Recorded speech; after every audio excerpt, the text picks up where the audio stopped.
Hello, hello everyone. আজকে আমরা ব্যবস্থাপনা বিষয়ে পড়ব। আমাদের আজকের ব্যবস্থাপনার প্রথম অধ্যায়ে আমরা পড়ব ব্যবসায়ের মৌলিক ধারণা। তাহলে শুরু করছি আমরা। এখানে প্রথমত আছে ব্যবসায় শব্দটির ইংরেজি প্রতিশব্দ হলো বিজনেস। এটা আমরা সবাই জানি যে ব্যবসাকে ইংলিশে কি বলা হয়, বিজনেস বলা হয়। এর অর্থ হলো কোনো কাজে ব্যস্ত থাকা, যে কোনো কাজ করছি, কোনো একটা কাজে আমি নিয়োজিত আছি, কোনো একটা কাজে আমি ব্যস্ত আছি, এই জিনিসটাকে বিজনেস বা ব্যবসা বলা হয়।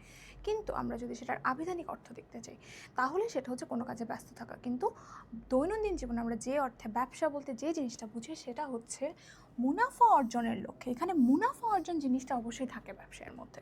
তো মুনাফা অর্জনের লক্ষ্যে পরিচালিত উৎপাদন, বন্টন ও সহায়ক যাবতীয় বৈধ অর্থনৈতিক কার্যাবলীকে ব্যবসা বলে। এখানে মুনাফা অর্জনের যে ব্যাপারটা, এটা হচ্ছে ব্যবসার একটা মূল জিনিস। যে ব্যবসাটা মেইনলি মুনাফা অর্জনের উদ্দেশ্যে করা হয়ে থাকে এবং এখানে উৎপাদন হয়, বন্টন এবং এর সহায়ক যাবতীয় বৈধ কাজকে ব্যবসা বলে। বৈধ জিনিসটা এখানে খুব ইম্পর্টেন্ট, যে ব্যবসা অবশ্যই বৈধ বা লিগাল হতে হবে। এই উৎপাদন সংক্রান্ত কাজ শিল্পের মাধ্যমে করা হয়। যে উৎপাদন জাতীয় যত ধরনের কাজ করা হয়, যে উৎপাদন করা হচ্ছে, কোনো কিছু তৈরি করা হচ্ছে, ম্যানুফ্যাকচার করা হচ্ছে, এই ধরনের সব কিছুকে শিল্পর মাধ্যমে করা হয়। এবং বন্টন সংক্রান্ত কাজকে বাণিজ্যের মাধ্যমে করা হয়। বন্টন সংক্রান্ত কাজ বলতে আমরা কি বুঝছি, যে আমরা হচ্ছে যখন কোনো কিছু একটা উৎপাদন হয়ে গেছে, এটা ভোক্তার কাছে পৌঁছাতে হবে, কাস্টমারদের কাছে পৌঁছাতে হবে, তখন সেটা হচ্ছে বন্টন সংক্রান্ত কাজ। তো এই বন্টন সংক্রান্ত কাজগুলোকে বাণিজ্যের মাধ্যমে করা হয়ে থাকে। এই অর্থনৈতিক কাজগুলো অবশ্যই দেশের প্রচলিত আইনে বৈধ হতে হবে, যেটা আমি অলরেডি বললাম যে ব্যবসায়ের ক্ষেত্রে বৈধ হওয়া জিনিসটা খুবই ইম্পর্ট্যান্ট। অবৈধ কোনো কাজকে ব্যবসা বলা যাবে না। নর্মালি আমরা ব্যবসা বলতে কী বুঝি, যে আমি কোথাও থেকে হয়তো প্রোডাক্ট কিনে নিয়ে আসলাম, 100 টাকার প্রোডাক্ট কিনে নিয়ে আসলাম, নিয়ে আসার পরে সেটা আমি 120 টাকায় বিক্রি করলাম। তাহলে এই যে 20 টাকা আমার প্রফিট বা মুনাফা থাকলো। কিন্তু এখন এমন যদি হয় যে আমি 100 টাকার একটা জিনিস চুরি করে নিয়ে আসলাম, চুরি করে নিয়ে এসে সেটা তারপর আমি বিক্রি করলাম, 120 টাকায় বিক্রি করলাম, কিন্তু এখানেও কিন্তু আমার 2 টাকা মুনাফা হচ্ছে, প্রফিট হচ্ছে। 2 টাকা না, তখন আমার টোটাল 120 টাকাটাই প্রফিট হচ্ছে, কারণ আমি তো জিনিসটা চুরি করে এনেছি, আমার কোনো কস্টই নেই এখানে জিনিসটা কিনে নিয়ে আসার। কিন্তু এত প্রফিটেবল হওয়া সত্ত্বেও এটা ব্যবসা হবে না। কেন ব্যবসা হবে না? কারণ এখানে বৈধ না, বৈধ হন না জিনিসটা। ব্যবসা হতে গেলে অবশ্যই একটা জিনিসকে বৈধ হতে হবে। বৈধতা বা লিগাল, যে মানে লিগাল হওয়া ব্যবসা, এটা সবচেয়ে গুরুত্বপূর্ণ একটা জিনিস। মুনাফা অর্জনের সাথে সাথে ব্যবসাকে বৈধ হতে হবে, তা নাহলে সেটাকে আমরা ব্যবসায়ী বলতে পারবো না। কোনো অবৈধ অর্থনৈতিক কাজকে ব্যবসা বলা যায় না। আমেরিকার টেক্সাস বিশ্ববিদ্যালয়ের প্রফেসর লিওস হেনরি হ্যানি বলেছেন, তিনি বলেছেন যে পণ্য ক্রয় বিক্রয়ের মাধ্যমে সম্পদ তৈরি করা বা অর্জনের মানবীয় কাজকে ব্যবসা বলা হয়। সম্পদ তৈরির কথাটা কেন বলেছেন স্যার? কারণ উনি বলেছেন, কারণ যখন আমরা ব্যবসা করি, ব্যবসার মাধ্যমে কিন্তু আমরা মানে আয় করছি। আমি 100 টাকার জিনিসটা কিনে নিয়ে এসে যখন সেটা 120 টাকায় বিক্রি করছি, তখন কিন্তু আমার 20 টাকা প্রফিট বা আয় হচ্ছে। এই যে আয় হচ্ছে, এই আয়ের মাধ্যমে কি আমার সম্পদ সৃষ্টি হচ্ছে। আমার আয়ের মাধ্যমে আমার যে অ্যাসেট, 100 টাকার আমার অ্যাসেট টাকা ছিল, সেটাকে যখন আমি একটা কিছু কিনলাম 100 টাকা দিয়ে, কিনে সেটা বিক্রি করে আমি 120 টাকা পেয়েছি, তাহলে 100 টাকা দিয়ে এখন আমার কাছে 120 টাকা আছে। এভাবে আমাদের সম্পদ তৈরি হয়। তাহলে এই জন্য মানে প্রফেসর লিওস হেনরি হ্যানি বলেছেন যে পণ্য বিক্রয়ের মাধ্যমে সম্পদ তৈরি ও অর্জনের মানবীয় কাজকে ব্যবসা বলা হয়। মানবীয় কেন বলা হয়েছে? মানবীয় বলা হয়েছে কারণ ব্যবসাকে অবৈধ হওয়া যাবে না, ইনহিউম্যান কোনো কিছু হওয়া যাবে না। ব্যবসা অবশ্যই মানবীয় হতে হবে, এই জন্য এই কথাটি বলা হচ্ছে। আচ্ছা, তারপরে যদি আমরা দেখি, এখানে আমাদের ব্যবসায়ের কিছু গুরুত্বপূর্ণ জিনিস এই স্লাইডটাতে দেওয়া রয়েছে, ঠিক আছে? প্রথমে দেখো, মানুষের চাহিদা ও অভাব পূরণের লক্ষ্যে ব্যবসা করা হয়। যে একটা ব্যবসা কিভাবে শুরু হয়, যে মানুষের চাহিদা থাকে যে আমার একটা জিনিস লাগবে, একটা জিনিস আমার দরকার। তো সেই যে আমার চাহিদাটা হয়েছে, যে আমার কিছু একটা লাগবে, সেটা হচ্ছে আমার চাহিদা। এবং যখন আমি সেই জিনিসটা কিনে ফেলছি, কেনার পর আমার চাহিদাটা মানে যে আমার চাহিদাটা ছিল, যে আমার ডিমান্ডটা ছিল, সেটা ফুলফিলড হচ্ছে, তখন সেটা হচ্ছে অভাব পূরণ। তাহলে চাহিদা ও অভাব পূরণের লক্ষ্যে মেনলি ব্যবসাটা করা হয়। যে আমি আমার টাকা দরকার, নর্মালি মানুষের টাকা পয়সা দরকার হয়, তাহলে এখন আমার টাকা দরকার, এই জন্য আমি ব্যবসা করলাম। যে আমি আমার 1 লাখ টাকা নিয়ে আমি ব্যবসায় নামলাম, নামার পর আমি হয়তো বা 1,15,000 টাকা লাভ করলাম। তাহলে এই যে এটা করলাম, এটার মাধ্যমে পরে আমি আমার যে যে জিনিসগুলো দরকার সেগুলো আমি আমার মানে যে ডিমান্ডগুলো আমার আছে, যে চাহিদাগুলো আছে, সেগুলো আমি পূরণ করব। তাহলে এভাবে আমরা চাহিদা পূরণ করি এবং আমাদের অভাব পূরণ হয়। তো এই জন্য চাহিদা ও অভাব পূরণের লক্ষ্যে ব্যবসা করা হয়ে থাকে। সেকেন্ড যেটা, এতে মুনাফা অর্জনের লক্ষ্য থাকে। মুনাফা যদি না থাকে, প্রফিটের ব্যাপারটা যদি না থাকে, তাহলে আমরা ব্যবসা করতেই যাব না। তাহলে আমি কেন ব্যবসা করব যখন আমি প্রফিটই পাচ্ছি না? আর যদি ব্যবসা করাও হয়, যে কেউ যদি প্রফিটের কথা চিন্তা না করেও যদি কেউ ব্যবসা করে থাকে, তাহলেও সে বেশি দিন ব্যবসা কন্টিনিউ করতে পারবে না। কারণ যখন সে দেখবে যে আমার রিটার্ন আসছে না, আমি যে এই যে কাজ করছি, এই যে আমি সময় ব্যয় করছি, আমার পরিশ্রম করছি, সময় ব্যয় করছি, সব কিছু এত এফোর্ট দিচ্ছি, বাট আলটিমেটলি আমার আউটকামটা জিরো, আমার কোনো প্রফিট হচ্ছে না, তখন কিন্তু মানুষ ব্যবসাটা করতে যাবে না, এবং শুরু করলে সেটা দীর্ঘদিন স্থায়ী থাকবে না। এই জন্য বলা হচ্ছে যে মুনাফা অর্জনের লক্ষ্য থাকে। মেইনলি ব্যবসাটা শুরুই হয় মুনাফা অর্জনের জন্য। আমি যে কোনো একটা কাজ করছি, সেটাকে যেটা আমরা প্রথম স্লাইডে পড়ে আসলাম, যে বিজনেসের মেইন অর্থটা হচ্ছে কোনো কাজে ব্যস্ত থাকা। কিন্তু কোনো কাজে ব্যস্ত থাকলে, যে কোনো একটা কাজ করছি বা সেটার কোনো আউটকাম নেই, তখন সেটাকে আমরা বিজনেস বলতে পারবো না। কারণ বিজনেস হলে সেখানে মুনাফার লক্ষ্যটা থাকতেই হবে। এতে ঝুঁকি ও অনিশ্চয়তা আছে। আচ্ছা, এটা একটা ইম্পর্টেন্ট জিনিস, যে ঝুঁকি অনিশ্চয়তা থাকতে হবে ব্যবসার মধ্যে। যেমন ধরো, ঝুঁকি অনিশ্চয়তা বলতে তো আমরা বুঝি যে আনসার্টেনটি, যে কোনো কিছুর একটা শিওর না যে এটাই হবে। যে আমি যদি একটা ব্যবসায় 1 লাখ টাকা ইনভেস্ট করি, তারপরে আমি সেই একটা নির্দিষ্ট পিরিয়ড পর আমার প্রোডাক্টগুলো সেল হবেই এবং সেখান থেকে আমি একটা আউটকাম পাবোই, এই জিনিসটা ফিক্স থাকে না। তো যেহেতু এই জিনিসটা ফিক্স থাকে না, তখন এখানে একটা ঝুঁকি, একটা রিস্ক বা আনসার্টেনটি ব্যাপারটা থেকে থাকে। এই ব্যবসার এই বৈশিষ্ট্যটার কারণেই আমরা আমরা যেরকম ব্যাংকে টাকা রাখি, হ্যাঁ, তো ব্যাংকে টাকা রাখাটা কিন্তু ব্যবসা বলা যায় না। কেন ব্যবসা বলা যায় না? আমি তো ব্যাংকে টাকা রাখছি, আমি 100 টাকা রাখলাম, আমাকে 1 বছর পরে সুদ সমেত 110 টাকা দিল, তাহলে এই যে 10 টাকা আমার প্রফিট, বলতে পারি না যে 10 টাকা তো আমার প্রফিট হয়েছে ব্যাংকে রেখে, তাহলে তো এটা ব্যবসা? কিন্তু না, এটা ব্যবসা হবে না। কেন ব্যবসা হবে না? কারণ এখানে ঝুঁকি ও অনিশ্চয়তার জিনিসটাই নেই। ঝুঁকিও নেই, অনিশ্চয়তা নেই। আমি জানি আমি ব্যাংকে 100 টাকা রাখছি মানে আমার কোনো ধরনের ঝুঁকি নেই, যে আমি টাকা পেতেও পারি, নাও পেতে পারি। আমি অবশ্যই একটা নির্দিষ্ট সময় পরে আমি একটা নির্দিষ্ট পরিমাণ টাকা অবশ্যই পাবো। সুতরাং এই কাজে ঝুঁকি ও অনিশ্চয়তা নেই। আর যেহেতু ঝুঁকি ও অনিশ্চয়তা নেই, সুতরাং এটাকে ব্যবসা বলা যাবে না। এটা ব্যবসার একটা গুরুত্বপূর্ণ বৈশিষ্ট্য। দেন হচ্ছে দেশীয় আইনে বৈধ হতে হবে, এবং এখানে দেশীয় আইন জিনিসটা উল্লেখ করা হয়েছে। কারণ বৈধতা তো আমরা অবশ্যই পড়েছি যে বৈধ জিনিস হতেই হবে, বৈধ না হলে সেটা ব্যবসা হবে না। কিন্তু দেশীয় আইনটাকে এটা স্পেসিফিক্যালি উল্লেখ করে দেওয়ার কারণ হচ্ছে যে সব জিনিস সব দেশে বৈধ না, সব জিনিস সব দেশে অবৈধ না। যেমন আমাদের দেশের পার্সপেক্টিভে যদি আমরা চিন্তা করি, আমাদের দেশে অ্যালকোহলের যে জিনিসটা, অ্যালকোহল ব্যাপারটা অবৈধ, এটা বৈধ না। কিন্তু আমরা যদি ইউরোপের দেশগুলোর কথা চিন্তা করি, কিংবা আমরা যদি আমেরিকার কথা চিন্তা করি, সেখানে কিন্তু অ্যালকোহলের বিজনেসটা টোটালি বৈধ। তাহলে যদি কেউ আমেরিকাতে বা ইউরোপের কোনো দেশে অ্যালকোহলের বিজনেস করে, তাহলে তার ইয়াটাকে আসলে, তার যে কাজটাকে আসলে বিজনেস বা ব্যবসা বলা যাবে, কারণ তাদের দেশেরও আইনে জিনিসটা বৈধ। বাট বাংলাদেশে যদি কেউ অ্যালকোহলের বিজনেস করে, ঠিক আছে, তখন সেটা ব্যবসায়ী বলা যাবে না, কারণ এটা বৈধই না। অবশ্যই দেশীয় আইনে বৈধ হতে হবে। আমার দেশের আইন, আমি যে দেশে ব্যবসাটা করব, যে দেশে আমি আমার কাজগুলো করব, ব্যবসা করব, সেই দেশের আইনে যদি বৈধ হয়, তখন সেটাকে আমরা ব্যবসা বলতে পারবো। এবং সেই দেশের আইনে যদি বৈধ না হয়, তখন সেটাকে আমরা ব্যবসা বলতে পারবো না। সেটা জাস্ট কাজ হবে, কোনো ব্যবসা হবে না। এর কার্যক্রম পরিচালনায় নৈতিকতা, মূল্যবোধ ও সামাজিক দায়বদ্ধতার বিষয়টি বিবেচনা করতে হয়। অবশ্যই আমরা যখন ব্যবসা করব, ব্যবসা করতে গেলে তখন আমাদের নৈতিকতার ব্যাপারটা আমাদের মাথায় রাখতে হবে, যে ইথিক্সটা একটা খুব ইম্পর্টেন্ট জিনিস। আমি যাদের সাথে ব্যবসা করছি, ঠিক আছে, যে আমি ব্যবসা করছি মানে আমার কিছু ক্রেতা আছে, ভোক্তারা আছে, আমি কারো কাছ থেকে কাঁচামাল কিনে নিয়ে আসছি, ঠিক আছে, আমার সাপ্লায়ার আছে। তো আমি যখন ব্যবসা করব, তখন আমাকে নৈতিক হতে হবে। আমি আমার কাস্টমারদেরকে বা ভোক্তাদেরকে ঠকাতে পারবো না, ঠিক আছে, তাদেরকে আমি যাই মানে খুব ভালো ব্যবসা করছি, আমি নকল পণ্যের ব্যবসা করছি, ব্যবসায়ী হবে না। কারণ আমার মধ্যে একে তো এটা বৈধ না অবৈধ, এটা একটা পয়েন্ট। অ্যান্ড সেকেন্ড পয়েন্ট হচ্ছে নৈতিকতা যদি না থাকে, তখন আসলে সেটা ব্যবসা হয় না, অ্যান্ড হলেও সেটা টিকে থাকে না। আমরা জানি যে সুনামের উপর বেস করে অনেক অনেক ব্যবসা টিকে আছে।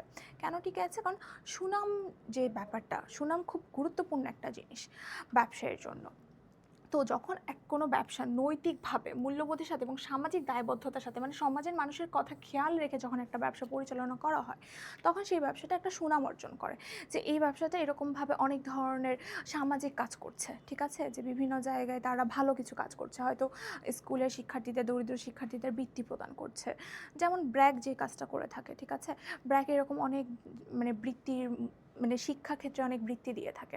তাহলে এটার ফলে কিন্তু তাদের এই ক্ষেত্রে একটা সুনাম আছে, যে এই প্রতিষ্ঠানটা ভালো সামাজিক দায়বদ্ধতার ক্ষেত্রে খুব গুরুত্বপূর্ণ ভূমিকা পালন করছে। তাহলে ব্যবসার ক্ষেত্রে যখন নৈতিকতা, মূল্যবোধ ও সামাজিক দায়বদ্ধতার যে ব্যাপারটি আছে বা বিষয়টি আছে, সেটা অবশ্যই আমাদের খুব গুরুত্বের সাথে বিবেচনা করতে হবে। গুরুত্বের সাথে বিবেচনা করলে আমাদের ব্যবসাটা ব্যবসা হিসাবে গণ্য হবে, প্লাস এটা অনেক দিন পর্যন্ত ব্যবসাটা চলবে। কারণ একটা যখন সুনাম হবে, লয়াল একটা কাস্টমার বেস তৈরি হবে, তখন আমার ব্যবসাটা দীর্ঘদিন আমি চালিয়ে যেতে পারবো। বাট আমি যদি মানুষের কথা চিন্তা না করে জাস্ট বাজে কোয়ালিটির প্রোডাক্ট দিয়ে আমি ব্যবসা করছি, সেই ব্যবসাটা হয়তো খুব সাময়িক সময়ের জন্য, খুব শর্ট টার্মের জন্য আমাকে ভালো প্রফিট দিল। যে একটা জিনিস অরিজিনাল দিয়ে খুব ভালো কোয়ালিটির একটা প্রোডাক্ট বানাতে আমার 200 টাকা কস্ট হচ্ছে, অ্যান্ড সেটা আমি 250 টাকায় বিক্রি করছি, তো তখন হচ্ছে আমার 50 টাকা প্রফিট। বাট আমি যদি নকল বাজে কোয়ালিটির প্রোডাক্ট দিয়ে যদি তৈরি করি আমার যে ফাইনাল প্রোডাক্টটা, তখন হয়তো আমি 200 টাকার জায়গায় 100 টাকার কস্টে আমি সেই প্রোডাক্টটা সেম টু সেম দেখতে প্যাকেজিংয়ে বানিয়ে ফেললাম। কিন্তু যখন কাস্টমার কিনলো, কেনার পর সে বুঝলো প্রোডাক্টটা ভালো না, আমি কিন্তু 150 টাকা প্রফিট করেছি, কারণ আমি প্রোডাক্টটা কোয়ালিটিটা খারাপ করে আমি সেখান থেকে 100 টাকা প্লাস আমার 50 টাকা প্রফিট ছিল, 150 টাকা আমি প্রফিট করেছি। বাট প্রফিট করার পরেও কাস্টমার যখন জিনিসটা কিনলো, কেনার পরে সে বুঝে গেল যে প্রোডাক্টটা তো ভালো না, সে ইউজ করে স্যাটিসফাইড না, সে নেক্সট টাইম আমার কাছ থেকে আর কিনবে না, আমার একজন কাস্টমার কমে গেল। ইভেন এখনকার যুগে একটা প্রোডাক্ট কিনে একজন কাস্টমার কমে না, কোনো কারণে যদি প্রোডাক্টটা খারাপ থাকে, অনলাইনের যুগ, সোশ্যাল মিডিয়ার যুগ, তো সব কিছু মিলে রিভিউ দেওয়ার কারণে, বিভিন্ন ধরনের ইয়ার কারণে যে ব্যবসায় অনেকে জেনে যায় যে এই প্রোডাক্টটা ভালো না, এই প্রোডাক্টটা খারাপ, আমি এই প্রোডাক্টটা কিনতে চাই না, অন্যরা কিনবে না। তো এইভাবে ব্যবসাটা খুব দ্রুত কলাপস করে। আচ্ছা, তারপরে এদের সেবার মনোভাব থাকতে হবে, এইটাও কাইন্ড অফ রিলেটেড, এই দুইটা পয়েন্ট রিলেটেড।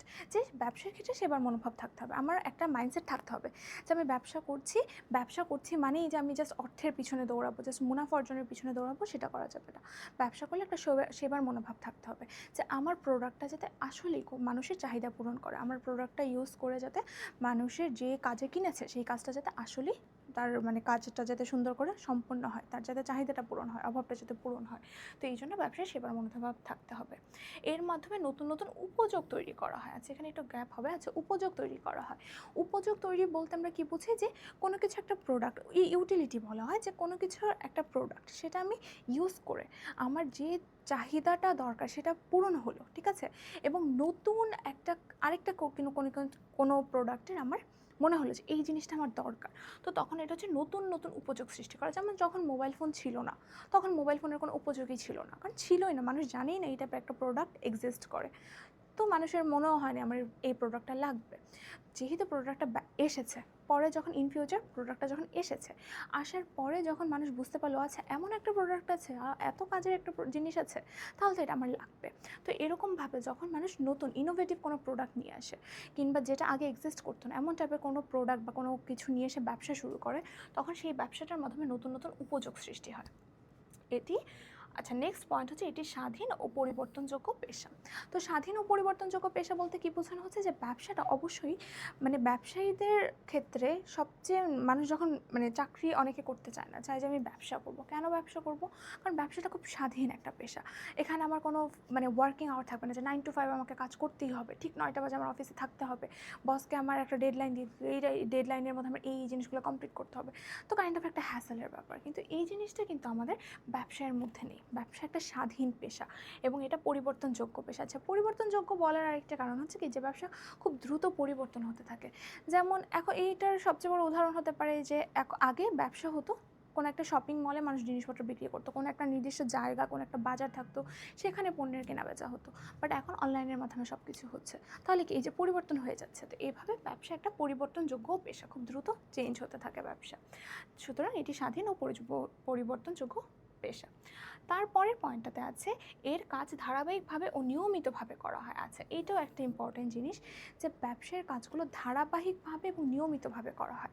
এমন যদি হয় যে ধরো যে আমি আমার বাসায় একটা ফার্নিচার আছে, হ্যাঁ, আমার কাছে একটা টেবিল আছে, এখন আমি সেই টেবিলটা ইউজ করেছি, দেন আমার মনে হলো যে আমি টেবিলটা ইউজ করবো না, আমি এটা সেল করে দিব, ঠিক আছে। তো হয়তো বা আমি টেবিলটা কিনেছিলাম, যদিও মানুষ এতটা লাকি থাকে না যে ব্যবহার করা টেবিল কেনার থেকে বেশি দামে বিক্রি করবে, তাও আমরা উদাহরণের সুবিধার্থে ধরে নিচ্ছি যে আমি টেবিলটা কিনেছিলাম 8,000 টাকা দিয়ে, এখন আমি সেটা 10,000 টাকায় বিক্রি করছি, ঠিক আছে। তাহলে এটা যদি করে আমার কিন্তু মুনাফা হচ্ছে, তাই না? আমি একটা প্রোডাক্ট কিনেছি, দেন আমি সেটা বিক্রি করে দিচ্ছি, আমার মুনাফা হচ্ছে। তাহলে কি আমার এই যে টেবিলটা বিক্রি করা, এটাকে কি আমি ব্যবসা বলবো? বলতে পারবো না। আসলে কেন বলতে পারবো না? কারণ এটা এই কারণে ব্যবসা না, কারণ আমি এই যে কাজটা করেছি এটা আমি ওয়ান টাইম করেছি, এটা আমি আর করবো না, এটা ধারাবাহিকভাবে থাকবে না, এটা নিয়মিতভাবে এই কাজটা পরিচালনা করা হবে না। তো এই জন্য এটাকে আমরা ব্যবসা বলতে পারবো না। ব্যবসা হতে গেলে অবশ্যই কাজটা ধারাবাহিকভাবে বারবার করতে হবে। যেমন আবার এই যে এটা যেমন একটা উদাহরণ, এমনভাবে আরেকটা বলা যেতে পারে, সেটা হচ্ছে যে আমরা ধরো পাশাপাশি দুইটা দোকান আছে, হ্যাঁ, অ্যান্ড দুইটা দোকান অলমোস্ট সেম টাইপের প্রোডাক্ট সেল করে, সেম কোয়ালিটির সেম প্রাইসের মতো সেল করে। কিন্তু আমি যদি দেখি যে একটা দোকান প্রায়ই বন্ধ থাকে, ঠিক আছে, আমি যাচ্ছি মোস্ট অফ দ্য টাইম আমি দেখছি দোকানটা অলরেডি ক্লোজড, খোলা হচ্ছে না দোকানটা, তখন আমি যখন একবার দুইবার তিনবার 4 নাম্বার বার যখন আমি যাব, তখন আমি আগে থেকেই মাইন্ডে সেট করে আনবো যে আমি ওই বন্ধ দোকানটা যাবই না, আমি চলে যাব হচ্ছে যে দোকানটা খোলা সেখানে যাব। আমি আগে থেকে মাইন্ডে সেট করে রাখলাম যে ওই দোকানটাতেই যাব। তো এমনভাবে যদি মানুষ ব্যবসা যদি কন্টিনিউয়াসলি না করে, নিয়মিতভাবে যদি না করে, আজকে আছে কালকে নেই, এই ধরনের ব্যবসাগুলো চলে না। এবং এগুলোকে ব্যবসাও বলা যাবে না। যেটা আমি ফার্নিচারের উদাহরণ দিলাম, আমি একটা টেবিল বিক্রির উদাহরণ দিলাম। আমি একদিনের জন্য একটা টেবিল বিক্রি করলাম, কিছু টাকা লাভ করলাম, তারপর আমি আর উধাও, আমি আর নাই, তখন হচ্ছে এই ব্যবসাটা ব্যবসা বলা যাবে না। তো এইগুলো হচ্ছে ব্যবসার খুবই গুরুত্বপূর্ণ বৈশিষ্ট্য, যেটা হচ্ছে এখানে আলাদা করে সুন্দর করে পয়েন্টের মাধ্যমে দেওয়া আছে। লাস্টলি আমরা একটু ক্লোজিং লাইনটা দেখি যে ব্যবসা মুনাফা অর্জনের লক্ষ্যে পণ্য, দ্রব্য, সেবা, কর্ম বা তথ্যাদি উৎপাদন, বন্টন ও এর সহায়ক যাবতীয় বৈধ অর্থনৈতিক কাজকে ব্যবসা বলা হয়, ঠিক আছে। যে মুনাফা অর্জনের উদ্দেশ্যে আমি করছি এবং পণ্য, দ্রব্য বা সেবা, কর্ম, পণ্য দ্রব্য তো আমরা জানি যে কোনো প্রোডাক্ট, যে কোনো কিছু যেটা একদম ফিজিক্যাল একটা এক্সিস্টেন্স আছে, এমন সব কিছু আমার পণ্য, দ্রব্য বা প্রোডাক্ট। তাহলে এরকম কোনো কিছু পণ্য, দ্রব্য। আর সেবা কর্ম বলতে আমরা কী বুঝি, যে যেটা কোনো প্রোডাক্ট আমি সেল করছি না, যে আমি একটা কিছু ফিজিক্যালি দিলাম সেটার বদলে আমি টাকা নিচ্ছি, এরকমটা না। প্রোডাক্টের ক্ষেত্রে, সেবা কর্মের ক্ষেত্রে সেটা আমি কোনো সেবা দিচ্ছি। যেমন আমরা রিক্সা দিয়ে এখান থেকে ওখানে যাচ্ছি, তাহলে কি সে কি আমার তার রিক্সাটা আমাকে দিয়ে দিচ্ছে না, কিন্তু সে আমাকে একটা সেবা দিচ্ছে। সে আমাকে, আমি বসে আছি, সে শান্তিতে আমাকে পুল করে নিয়ে একটা জায়গা আমাকে নামিয়ে দিচ্ছে, ঠিক আছে। এই যে আমি একটা সেবাটা গ্রহণ করলাম, চিকিৎসা সেবা গ্রহণ করি, শিক্ষা সেবা, আমি তো তোমাদেরকে কোনো প্রোডাক্ট দিয়ে দিচ্ছি না, তাই না, শিক্ষা দিচ্ছি, এটা একটা সেবা। তো এই ধরনের সকল ধরনের যে পণ্যদ্রব্য, দেন হচ্ছে সেবা কর্ম বা তথ্যাদি, ইনফরমেশন এখনকার যুগে খুব বিশাল বড় একটা বিজনেস, ঠিক আছে, ডাটা সেট সেল করা হয়, বিক্রি করা হয়। তো এরকম টাইপের আর কি তথ্যাদি বা উৎপাদন মানে কি, কোনো কিছু তৈরি করা, যেটা বেশিরভাগ ক্ষেত্রে শিল্প করে থাকে, হ্যাঁ, যে শিল্পই করে থাকে, শিল্পকে যে কোনো কিছু একটা উৎপাদন করার কাজটা শিল্প করে থাকে। তারপর এই যে তথ্য দিয়ে উৎপাদন করা, বন্টন করা মানে কি, উৎপাদন হয়ে গেল প্রোডাক্ট, এখন এটা আমার কাছে আসতে হবে না, উৎপাদন করে যদি ফ্যাক্টরিতে পড়ে থাকে তাহলে তো সেটা হলো না, ব্যবসা হবে না, বিক্রি হলো না, কিছু হলো না। তো উৎপাদনের পরে সেটা বন্টনের মাধ্যমে আসা, আমি যদি কিনি প্রোডাক্টটা, ভোক্তা বা গ্রাহকের কাছে আসা, এবং এর সহায়ক যাবতীয় বৈধ কার্যাবলী। আচ্ছা, এখানে সহায়ক কার্যাবলী সম্পর্কে যদি একটু বলতে চাই, সহায়ক কার্যাবলী আসলে কি, যে এই যে উৎপাদন এবং বন্টনের কাজগুলোকে হেল্প করতে যে জিনিসগুলো লাগে, যে আমি উৎপাদন করেছি, শিল্প, আমি এটাকে বন্টন করব, গ্রাহকের কাছে পৌঁছাবো, এই জিনিসটা বাণিজ্য। বাট এটার ফলে আরও সহায়ক কার্যক্রম লাগে, এই যে আমি ধরেন গ্রাহকের কাছে পৌঁছালাম, জিনিসটা পৌঁছানোর পরে কি, গ্রাহক এখন আমাকে টাকা দিবে। এখন টাকাটা আমি ক্যাশে নিতে পারছি না, অনলাইনের যুগে আমরা কি করি, ব্যাংকের ট্রানজ্যাকশন ইউজ করছি, অথবা আমরা হয়তো বিকাশের মাধ্যমে মানি ট্রান্সফার করে দিচ্ছি, ঠিক আছে। তাহলে এই যে সহায়ক কার্যগুলি, যেই কাজগুলো আমাকে হেল্প করছে, তারপর আমি প্রোডাক্ট বা শিল্প, আমার যখন একটা প্রোডাক্ট তৈরি হওয়ার পরে সেটা আমি হচ্ছে স্টোর করে রাখলাম, কারণ আমি সাথে সাথে বিক্রি করতে পারছি না, তো স্টোরের জন্য আমি গুদামজাতকরণ করছি। তাহলে এই যে গুদামজাতকরণের যে ব্যাপারটা, এটাও এক ধরনের সহায়ক কার্যাবলী। তো এই টাইপের যে সহায়ক কার্যাবলীগুলো আছে, সেগুলো সেগুলো এবং বৈধ অর্থনৈতিক কাজকে আমাদের ব্যবসা বলা হয়ে থাকে। তাহলে এখন আমরা ব্যবসায় টোটাল যে সংজ্ঞাটা এবং যা কিছু আছে সব কিছু সম্পর্কে আশা করি আমরা ক্লিয়ার হয়ে গিয়েছি, তাই না। তাহলে এই ব্যবসার গুরুত্বপূর্ণ দিক জানলাম, আমরা মোটামুটি ব্যবসা সম্পর্কে একটা আইডিয়া পেয়ে গেছি। এখন আমরা ব্যবসার ক্রমবিকাশটা সম্পর্কে জানি, যে ব্যবসা কিভাবে আসা শুরু হলো, কিভাবে ব্যবসাটা কোথা থেকে কিভাবে উৎপত্তি হলো। কারণ শুরু থেকে যে একদম ব্যবসাটা ছিল, দুনিয়া মানে পৃথিবীটা তৈরি হওয়ার সাথে সাথে ব্যবসা চলে আসেনি, ব্যবসাটা ধীরে ধীরে ধীরে ধীরে ব্যবসাটা এসেছে, এবং এটার একটা আছে যে ব্যবসার ক্রমবিকাশটা কিভাবে হয়েছে সেটা আমরা এখন জানবো। নর্মালি এই ব্যবসার ক্রমবিকাশের ধারণকে প্রাচীন, মধ্য, আধুনিক এই তিনটা পর্যায়ে ভাগ করা হয়। ব্যবসায়ের যে ক্রমবিকাশ, এটাকে তিনটা ভাগে ভাগ করা হয়, প্রাচীন, মধ্য অ্যান্ড আধুনিক, তিনটা। আচ্ছা, তো আমাদের এই স্লাইডটাতে প্রাচীন যুগ সম্পর্কে দেওয়া আছে। আমরা এখন দেখি প্রাচীন যুগে কী কী হতো। প্রাচীন যুগে নর্মালি পশু পাখি শিকার, মাছ আহরণ ও পশুপালন ও কৃষিকাজ, এই জাতীয় কাজগুলো হতো, ঠিক আছে। তাহলে পশু পাখি শিকার মানে কি, যে আগে যেটা করা হতো, যে কোনো কিছু একটা পশু পাখি শিকার করা হচ্ছে, দেন সেটা খাওয়া হচ্ছে, ঠিক আছে। মাছ আহরণ, পশুপালন, কৃষিকাজের মাধ্যমে কোনো কৃষি, যে আমরা যে জিনিসগুলো থাকে, ঠিক আছে, সেগুলো চাষ করার পর সেটা খাওয়া। তো এই সব ছিল প্রাচীন যুগে। দেন আরও ছিল হস্তজাত পণ্য তৈরি। প্রাচীন যুগে মানুষের এত ধরনের মেশিন ছিল না, এত ধরনের টেকনোলজি ছিল না, কিছুই ছিল না, তারা সব কিছু নিজেদের হাতে তৈরি করে করে ইউজ করতো, ঠিক আছে। তাহলে এটা হচ্ছে হস্তজাত শিল্প পণ্য তৈরি করা, ঠিক আছে। তারপর হচ্ছে উৎপাদনকারী ও ভোগকারী শ্রেণীর উদ্ভব, যে প্রাচীন যুগে এটা চলে এসেছিল যে উৎপাদনকারী এবং ভোগকারী শ্রেণীর উদ্ভব হওয়া, যে কে উৎপাদন করবে এবং কে জিনিসটা ভোগ করবে এই জিনিসটা চলে এসেছিল। যে প্রাচীনকালে একজন হয়তো মানে কোনো কিছু মাছের চাষ করছে, ঠিক আছে, কিংবা হয়তো পশুপালন করছে, ঠিক আছে, তাহলে একজন উৎপাদন করছে বাট কয়েকজন মিলে সেটা ভোগ করছে, ঠিক আছে। তো এইটা যে উৎপাদনকারী মানে কি, যে জিনিসটা তৈরি করছে বা উৎপাদন করছে সে হচ্ছে উৎপাদনকারী, এবং ভোগকারী কি, যে জিনিসটা ভোগ করছে বা যে আলটিমেটলি সেটা কনজিউম করছে সে হচ্ছে ভোগকারী। তাহলে এই প্রাচীনকালে উৎপাদনকারী এবং ভোগকারী শ্রেণীটা উদ্ভব হয়ে গিয়েছিল। দেন প্রত্যক্ষ বিনিময় প্রথার প্রচলন, এটা প্রাচীন যুগের একটা ইম্পর্ট্যান্ট জিনিস, যে প্রাচীন যুগে প্রত্যক্ষ বিনিময় প্রথা চালু হয়েছিল, এটাকে বলা হয় বার্টার সিস্টেম বলা হয়, ঠিক আছে। তো বার্টার সিস্টেম বলতে আমরা বা প্রত্যক্ষ বিনিময় প্রথা বলতে আমরা কি বুঝি, যে এখানে একটা জিনিসের বদলে আরেকটা জিনিস বিনিময় বা এক্সচেঞ্জ করা হচ্ছে। ধরো আমি যদি উদাহরণ দিই, আমার কাছে একটা ছাগল আছে, আর আমি এই একটা ছাগল দিয়ে আরেকজনের কাছ থেকে 10 কেজি ধান কিনলাম, মানে যেটা দিয়ে চাল হবে আমি খাওয়া দাওয়ার জন্য।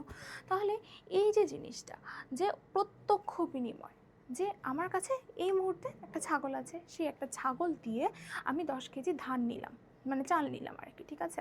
তাহলে এই যে একটার বদলে আরেকটা বিনিময় বা এক্সচেঞ্জ করা হলো, এই জিনিসটাকে প্রত্যক্ষ বিনিময় প্রথা বা বার্টার সিস্টেম বলা হয়ে থাকে। বার্টার সিস্টেমের ক্ষেত্রে যে জিনিসটা সবচেয়ে মানে গুরুত্বপূর্ণ ছিল, যে এখানে কোনো মানে তখন প্রাচীন যুগে কোনো ধরনের টাকা ছিল না, বিনিময়ের মাধ্যম ছিল না। তো তখন মানুষ প্রোডাক্ট দিয়ে প্রোডাক্ট এক্সচেঞ্জ করতো, যে একটার বদলে আরেকটা, ঠিক আছে, এরকম করা হতো। বাট এটার একটা বড় সমস্যা ছিল, যে সব সময় এই জিনিসটা সুন্দরভাবে স্মুথলি করা সম্ভব হতো না। কারণ এই যেটা আমি বললাম, ধর আমার কাছে ছাগল আছে, হ্যাঁ, তো আরেকজন ব্যক্তির কাছে তার কাছে চাল আছে। এমনও হতে পারে যে আমার চাল লাগবে না, আমার কাছেও চাল আছে, আমার হয়তো গম দরকার ছিল, আমার হয়তো ডাল দরকার ছিল, ঠিক আছে। তো তখন না এই এক্সচেঞ্জগুলো ঠিকঠাক করে করা যায় না। দেন আবার এমন যদি হয় যে যার কাছে চাল আছে, সে যে ছাগলের বদলে যে চালগুলো দিয়ে এক্সচেঞ্জ করবে, তার এত পুরো পুরো একটা ছাগল তার দরকারই নেই, তার আধাটা দরকার, তখন কি আমি একটা ছাগল আধা কেটে তাকে দিব, আবার 5 কেজি চাল নেব? তো এই জিনিসগুলো খুবই হ্যাসেলের একটা ব্যাপার হতো না। তাও ছোট পরিসরে মানুষের মাথায় তখন এটা এসেছিল যে এক্সচেঞ্জ তো করা যায়, এটার বদলে এটা দিয়ে তাও তো চাহিদা তো কিছুটা হলেও পূরণ করা যায়। তাহলে তখন এই প্রত্যক্ষ বিনিময় প্রথাটার প্রচলন হয়েছিল, যেটাকে ইংলিশে বার্টার সিস্টেম বলা হয়, ঠিক আছে। তারপরে হচ্ছে বিনিময় মাধ্যমের প্রচলন। এই যে আমি এখানে যে সমস্যাটার কথা বললাম, যে প্রত্যক্ষ বিনিময়ের ক্ষেত্রে এই প্রবলেমগুলো হয়, সেটার সলিউশন প্রাচীন যুগের মানুষই বের করে ফেলেছে কিছুটা। সেটা হচ্ছে বিনিময়ের মাধ্যম প্রচলন করেছে, যে তখন টাকা ছিল না, মুদ্রা ছিল না, বাট মুদ্রা না থাকলে তারা একটা নতুন ইনোভেটিভ আইডিয়া নিয়ে এসেছিল, যে কিছু রেয়ার শামুক, কড়ি, এরকম ছোটো ছোটো জিনিস যেগুলো থাকে, যেগুলো একটু রেয়ারের মতো ছিল, ওগুলোকে তারা টাকার মতো ইউজ করতো। যে জিনিসটা যত বেশি রেয়ার ছিল, যে পণ্যটা যত বেশি রেয়ার ছিল, সেটা তত ভ্যালুয়েবল জিনিস ছিল, সেটা তত এক্সপেন্সিভ জিনিস ছিল। এমনভাবে বিনিময়ের মাধ্যমে তারা হচ্ছে মানে একটা মাধ্যমের প্রচলন করেছিল, যে মুদ্রা বা কড়ি এগুলোর মাধ্যমে বিনিময় করা যেত, ঠিক আছে। এবং এটার ফলে প্রত্যক্ষ বিনিময় প্রথার যে অসুবিধাটা, সেটা কিছুটা হলেও মানে লাঘব হয়েছিল বা কমে গিয়েছিল। তারপরে প্রাচীন যুগ শেষ, এখন আমরা চলে এসেছি মধ্যযুগে, ঠিক আছে। মধ্যযুগ ব্যবসায় ঠিক মিডল একটা পজিশন, ঠিক আছে। এখানে বাজার ও শহরের উৎপত্তি হয়েছিল। তো এই বাজার ও শহরের উৎপত্তি বলতে আমরা কি বুঝছি, যে ছিন্ন ভিন্ন থাকা থেকে শুরু করে মানুষ একটা নির্দিষ্ট জায়গায় এসে একটা নির্দিষ্ট স্থানে সবাই একসাথে এসে কেনা বেচার কাজটা শুরু করেছে। এটি হচ্ছে বাজার ও শহরের উৎপত্তি হয়েছিল মধ্যযুগে। যে মানুষ যে যেখানে যেখানে বসে আছে এরকমটা ছিল না, তখন তারা একটা প্লেস সিলেক্ট করেছে, একটা জায়গা সিলেক্ট করেছে, সেখানে সবাই মিলে একসাথে এসেছে। আসার পরে সেখানে ক্রয় বিক্রয়ের কাজগুলো সম্পন্ন হয়েছে। যেমন আমরা যখন এখন শপিং করতে যাই, শপিং করতে গেলে কি একটা নির্দিষ্ট প্লেসের মধ্যে অনেকগুলো দোকান, অনেকগুলো ব্র্যান্ড, অনেকগুলো কোম্পানি এসে তাদের প্রোডাক্টগুলো সেল করে, এবং আমরা একটা নির্দিষ্ট স্থানে যাই, একটা নির্দিষ্ট শপিং মলে যাই, যাওয়ার পরে সেখান থেকে আমরা জিনিসগুলো কিনে নিই। তাহলে এই যে ব্যাপারটা, যে একটা নির্দিষ্ট স্থান থাকা, একটা বাজার থাকা বা শহর থাকা, সেই জিনিসটা মধ্যযুগে হয়েছিল। তারপরে অর্থ ও মুদ্রা ব্যবস্থার প্রচলন। এই যে মধ্যযুগে এসে টাকা বা বিনিময়ের মাধ্যম যেটা, সেটা চলে এসেছিল, ঠিক আছে। আমাদের জন্য বিনিময়ের মাধ্যমে, আমাদের দেশে আমরা টাকা ইউজ করি, আমেরিকায় ডলার ইউজ করে, অস্ট্রেলিয়াতে অস্ট্রেলিয়ান ডলার, AUD ইউজ করে, এরকম বিভিন্ন দেশে বিভিন্ন রকম বিনিময়ের মাধ্যম, ঠিক আছে। তাহলে এই অর্থ বা মুদ্রা ব্যবস্থার প্রচলনটা শুরু হয়ে গিয়েছিল মধ্যযুগে, মানে মেইনলি যে টাকা চলে এসেছে এবং সব কিছু খুব ইজি হয়ে গেছে। টাকা আসার পরে না ব্যবসায়ের ক্ষেত্রে যে এক্সচেঞ্জ করা, ক্রয় বিক্রয় করা সব কিছু খুব সহজ এবং স্মুথ হয়ে গিয়েছিল। তারপর হচ্ছে উপনিবেশ সৃষ্টি। উপনিবেশ সৃষ্টির ব্যাপারটা যেটা যে মানে কোনো একটা যখন ব্যবসার মাধ্যমে মানুষ ব্যবসা করা শুরু করলো, তখন আস্তে আস্তে মানুষ আধিপত্য বিস্তার করার একটা মানে টেন্ডেন্সি বা মানসিকতা মানুষের মাধ্যমে চলে এসেছিল। যেমন আমরা দেখতে পারি যে প্রথম ব্রিটিশরা যখন আমাদের দেশে এসেছিল, তারা কিন্তু ব্যবসায়টাকে তাদের মূল লক্ষ্য হিসাবে নিয়ে এসেছিল, যে তারা ব্যবসা করতে চায়।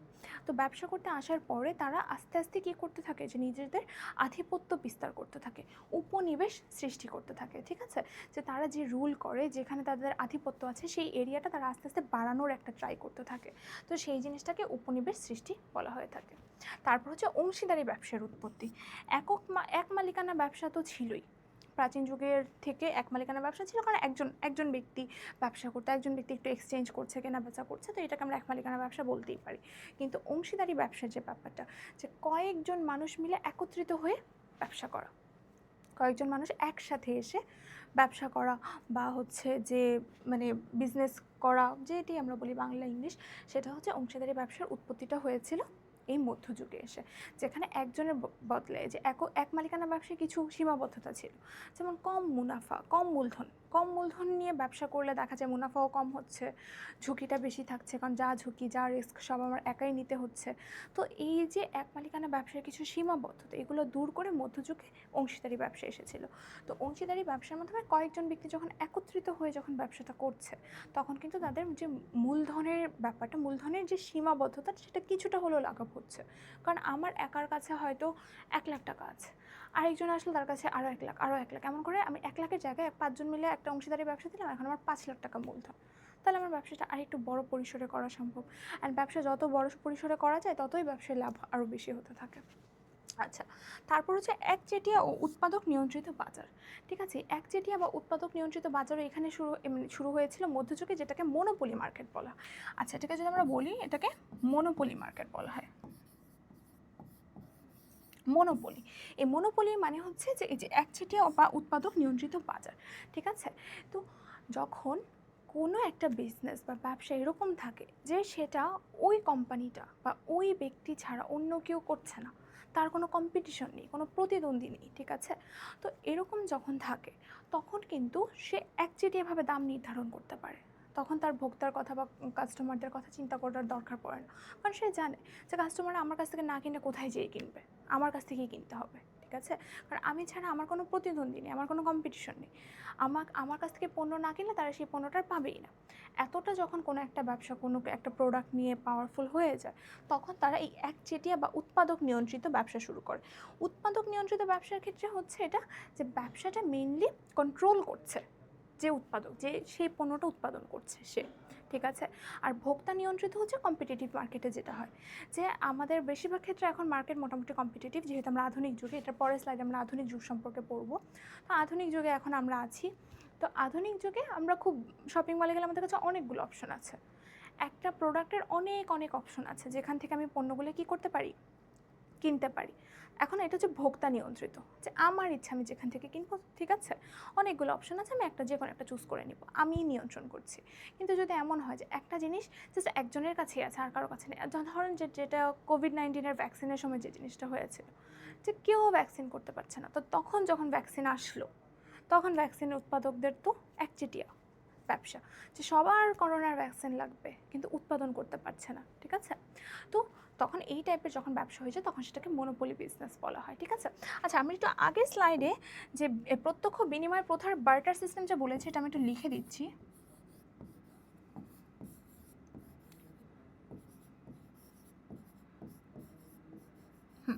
এই বার্টার সিস্টেম বা প্রত্যক্ষ বিনিময় প্রথা, এই জিনিসটা যদি একটু সৃজনশীলের মধ্যে যদি একটু ইংলিশ বার্টার সিস্টেমটা দিয়ে লেখা যায়, তাহলে হচ্ছে জিনিসটা দেখতে আর একটু ভালো দেখাবে। আচ্ছা, ঠিক আছে, আবার আগের জায়গায় চলে যাচ্ছি। আমরা মধ্যযুগ মোটামুটি শেষ করে ফেলেছি, মধ্যযুগের যে 5টা পয়েন্ট ছিল সেটা আমরা পড়ে বুঝেছি। ঠিক আছে, তাহলে এখন আমরা আধুনিক যুগে চলে যাই। আধুনিক যুগটাই হচ্ছে এখনকার যুগ, আমরা এখন আধুনিক যুগে আছি। ফার্স্টলি শিল্প বিপ্লব, এই যে এত কিছু, ঠিক আছে, বিনিময়ের প্রথা চলে আসলো, তারপর হচ্ছে টাকা চলে আসলো, মুদ্রা চলে আসলো, ব্যবসায়ের অংশীদারি ব্যবসা চলে আসলো। সব কিছুর পরে মানে ব্যবসা খুব বুম করতে থাকে, খুব ভালোভাবে ব্যবসা চলতে থাকে, শিল্পায়ন শুরু হয়েছিল। এই সব কিছু যে 19 শতকের দিকে এই সব কিছু হয়েছিল। তাহলে এই যে ব্যাপারটা, ঠিক আছে, যে ব্যবসায়ের যে খুব একটা বুমিং একটা সিচুয়েশন, যে সবাই ব্যবসা করছে, ব্যবসা খুব ভালোভাবে চলছে, এই জিনিসটাকে আমরা শিল্প বিপ্লব বলতে পারি, যেটা আমরা জানি শিল্প বিপ্লব। তারপরে প্রযুক্তির উন্নয়ন ও আধুনিকায়নের যে ব্যাপারটা, সেটাও আমাদের আধুনিক যুগেই হয়েছিল। নতুন নতুন প্রযুক্তি এসেছে, টেকনোলজি এসেছে। তো এই নতুন প্রযুক্তি বা টেকনোলজিগুলোর কারণে আমাদের ব্যবসা খুব মানে ভালোভাবে সহজভাবে করা সম্ভব হচ্ছে। নতুন নতুন টেকনোলজির কারণে দেখা যায় উৎপাদনের ক্ষেত্রে খুব ইজিলি মানুষ মানে পণ্য উৎপাদন করে ফেলতে পারছে, কারণ অনেক ধরনের মেশিন বা টেকনোলজি ইউজ করছে। তারপর তেমনভাবে পণ্য ভোক্তার কাছে পৌঁছানো, বন্টনের ক্ষেত্রেও ইজি হয়ে গেছে, যে কোন জায়গাটাতে কতটুকু পণ্যের হচ্ছে চাহিদা আছে, কতটুকু দিতে হবে, কি করতে হবে, এই সব কিছু খুব স্মুথ হয়ে গেছে। সেবার ক্ষেত্রেও যে বিভিন্ন ধরনের সেবা যেগুলো পসিবল হচ্ছে, অনলাইন বিজনেস হচ্ছে, ঠিক আছে। তারপর এই যে আমরা এখন অনলাইনে ক্লাস করছি, এই যে শিক্ষা সেবাটা এখন অনলাইনের মাধ্যমে দেওয়া হচ্ছে। তো এই প্রযুক্তির উন্নয়নের কারণে, অ্যাডভান্স টেকনোলজির কারণে আমাদের এই ব্যবসার যে মানে প্রযুক্তির উন্নয়ন, আধুনিকায়নের কারণে আমাদের ব্যবসাটা আমাদের জন্য অনেক সহজ হয়ে গেছে। তারপরে হচ্ছে উৎপাদক থেকে ভোক্তা নিয়ন্ত্রিত বাজারে রূপান্তর, যেটা আমরা মধ্যযুগে পড়ে এসেছিলাম। আমরা যদি একটু পয়েন্টটা খেয়াল করি, এই যে মধ্যযুগের মধ্যে ছিল যে একচেটিয়া বা উৎপাদক নিয়ন্ত্রিত বাজার, যেটাকে আমরা মনোপলি মার্কেট বলেছি, যে একজনের আধিপত্য খুব বেশি, ঠিক আছে। কিন্তু এই জিনিসটা চেঞ্জ হয়ে আধুনিক যুগে চলে এসেছে উৎপাদক থেকে ভোক্তা নিয়ন্ত্রিত বাজারে রূপান্তর, যে উৎপাদক থেকে এখন এই বাজারটা কে নিয়ন্ত্রণ করে? ভোক্তা নিয়ন্ত্রণ করে। যেটা আমি বলেছি অলরেডি, যে এখন আমরা আধুনিক যুগে আছি এবং এখনকার মার্কেটগুলো ভোক্তা বা আমরা সাধারণ মানুষরা আমরা হচ্ছে সেটাতে নিয়ন্ত্রণ করে থাকি, যে আমার অনেকগুলো অপশন আছে আমার কাছে, আমার যে অপশনটা, যে ব্র্যান্ডটা, যে প্রোডাক্ট আমার ভালো লাগে আমি সেটা কিনছি, ঠিক আছে। তাহলে এই জিনিসটা আমাদের আধুনিক যুগে হয়েছিল। দেন বিমা ব্যবস্থার প্রচলন, ইন্স্যুরেন্স যেটাকে আমরা বলি, যে এই যে ঝুঁকি অনিশ্চয়তার ব্যাপারটা যেটা আমরা পড়ে এসেছি, যে ব্যবসায়িক ক্ষেত্রে ঝুঁকি অনিশ্চয়তা থাকে, ঠিক আছে। তো ঝুঁকি অনিশ্চয়তা থাকে, এটার জন্য বিমা এসেছে। বিমার কনসেপ্টটা যদি আমি একটু তোমাদেরকে ধারণা দিই, তাহলে বিমার কনসেপ্ট হচ্ছে এরকম যে আমি একটা ব্যবসা করছি, ঠিক আছে, আমি ধরি সব কিছু মিলিয়ে আমার 5 লাখ টাকার একটা বিজনেস আছে, হ্যাঁ। কোনো কারণে, আল্লাহ কারোর সাথে খারাপ না করো, কোনো একটা বিজনেসে কোনো কারণে আগুন লেগে গেল এবং আমার হচ্ছে ওই টোটালি 5 লাখ টাকা আমার প্রোডাক্ট সব পুড়ে গেল। আমি এখন নিঃস্ব, ঠিক আছে, আমার কাছে এখন আর কিছুই নেই। একসময় কিন্তু হয়তোবা একদিন আগেও আমার কাছে 5 লক্ষ টাকা ছিল, আমার কাছে একটা দোকান ছিল, আমার একটা ব্যবসা প্রতিষ্ঠান ছিল, ঠিক আছে। অ্যান্ড আগুন লাগার কারণে একদিন পরে আমার কাছে এখন আর কিছু নেই, না আমার টাকা আছে, প্রোডাক্ট আছে, দোকান আছে, কিছুই নেই, ঠিক আছে। তো এই যে একটা বিশাল বড় ঝুঁকি, একটা অনিশ্চয়তা, এই জিনিসগুলোর কারণে ব্যবসাটা থেকে অনেকে হচ্ছে একটু ভয় পায়, যে ব্যবসা করব অনেক রিস্কি ব্যাপার, বা এনি চান্স যদি লস হয়ে যায়, বা এনি চান্স যদি ক্ষতি হয়ে যায়, তখন তো আমার অনেক বড় ক্ষতি হয়ে যাবে, সেটা হয়তো আমি আর ওভারকাম করে আসতে পারবো না। তো সেইটার থেকে আমাদেরকে মানে কিছুটা রক্ষা করার জন্য বা সেখান থেকে আমাদেরকে ব্যাকআপ দেওয়ার জন্য চলে আসলে হলো বিমা ব্যবস্থা, ঠিক আছে। বিমাতে আমরা কী করি, যে প্রতি একটা মাসিক কিংবা হচ্ছে ত্রৈমাসিক কিংবা হচ্ছে বাৎসরিক, এরকমভাবে আমরা একটা প্রিমিয়ামের অ্যামাউন্ট দিচ্ছি, ঠিক আছে। যে ফর এক্সাম্পল 5 লাখ টাকার জন্য আমি প্রতি বছরে 5,000 টাকা হচ্ছে প্রিমিয়াম দিচ্ছি, ঠিক আছে। প্রিমিয়াম দিচ্ছি এবং যদি সেই নির্দিষ্ট সময়ের মধ্যে, বিমাতে একটা টাইম মানে উল্লেখ করা থাকে, সেই সময়টার মধ্যে যদি কোনো ধরনের ক্ষতি হয়ে যায় আমার, তখন আমাকে ক্ষতিপূরণ বিমা কোম্পানি দেবে। আর যদি কোনো কিছু না হয়, কোনো ক্ষতি না হয়, কোনো কিছু না হয়, তখন আমার কোনো ধরনের আমি টাকা পাবো না, ঠিক আছে। তো এই হচ্ছে বিমার কনসেপ্ট। মানুষ নির্দিষ্ট হারে প্রিমিয়াম দিয়ে থাকে, প্রিমিয়াম দেওয়ার পরে সেই নির্দিষ্ট বিমা সময়ের মধ্যে যদি তার কোনো ক্ষতি হয়, তাহলে সেটার ক্ষতিপূরণ বিমা কোম্পানি দেয়।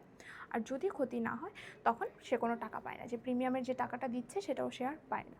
এটাই হচ্ছে মোটামুটি বিমার কনসেপ্টটা, শর্টকাটে খুব সিম্পলভাবে বললে এটা হচ্ছে বিমার কনসেপ্ট, ঠিক আছে। তারপর হচ্ছে কোম্পানি সংগঠনের উৎপত্তি। তো কোম্পানি সংগঠনের উৎপত্তি হয়েছে মানে, যে আমাদের এখন হচ্ছে কোম্পানি চলে এসেছে, ঠিক আছে। এক মালিকানা পড়লাম, তারপর হচ্ছে অংশীদারি ব্যবসা আসলো এবং ফাইনালি আসলো কোম্পানি। কোম্পানি হচ্ছে খুব বড় পরিসরের ব্যবসা, যেখানে অনেক মানুষ একসাথে, একটা আইন সৃষ্ট ব্যবসা, এটা আইনের মাধ্যমে হচ্ছে তৈরি হয়। এবং এখানে কোম্পানি তার নিজস্ব কিছু ক্ষমতা রয়েছে। কোম্পানি তার নিজ নামে পরিচালিত হতে পারে, কোম্পানি নিজে মামলা করতে পারে, একটা কোম্পানি তার নামে ব্যাংক অ্যাকাউন্ট খুলতে পারছে, ট্রানজ্যাকশন করতে পারছে সিলের মাধ্যমে আর কি। দেন সেই কোম্পানি হচ্ছে কারোর নামে মামলা করতে পারছে, এই যে একটা ব্যাপার। এবং অনেক অনেক মানুষ শেয়ার কিনে হচ্ছে কোম্পানির সাথে যুক্ত হতে পারছে পাবলিক লিমিটেড কোম্পানিগুলোর ক্ষেত্রে। তাহলে এই যে কোম্পানি সংগঠনের উৎপত্তি, বড় আকারে ব্যবসা করা, এখন যে আমরা বিশাল বড় বড় কোম্পানি যা দেখতে পাই সব কিছু হচ্ছে এই কোম্পানি সংগঠনের উৎপত্তি থেকে আধুনিক যুগে এসেছে। আচ্ছা, তারপর ব্যবসায়িক জোট ও যৌথ উদ্যোগ ও রাষ্ট্রীয় ব্যবসার প্রচলন সবই আধুনিক যুগে হয়েছিল। ব্যবসায়ী জোট মানে কি, যে কিছু ব্যবসায়ী একত্রিত হয়ে ব্যবসা করছে, একটা জোট তৈরি করে, একটা জোট গঠন করে ব্যবসা করা।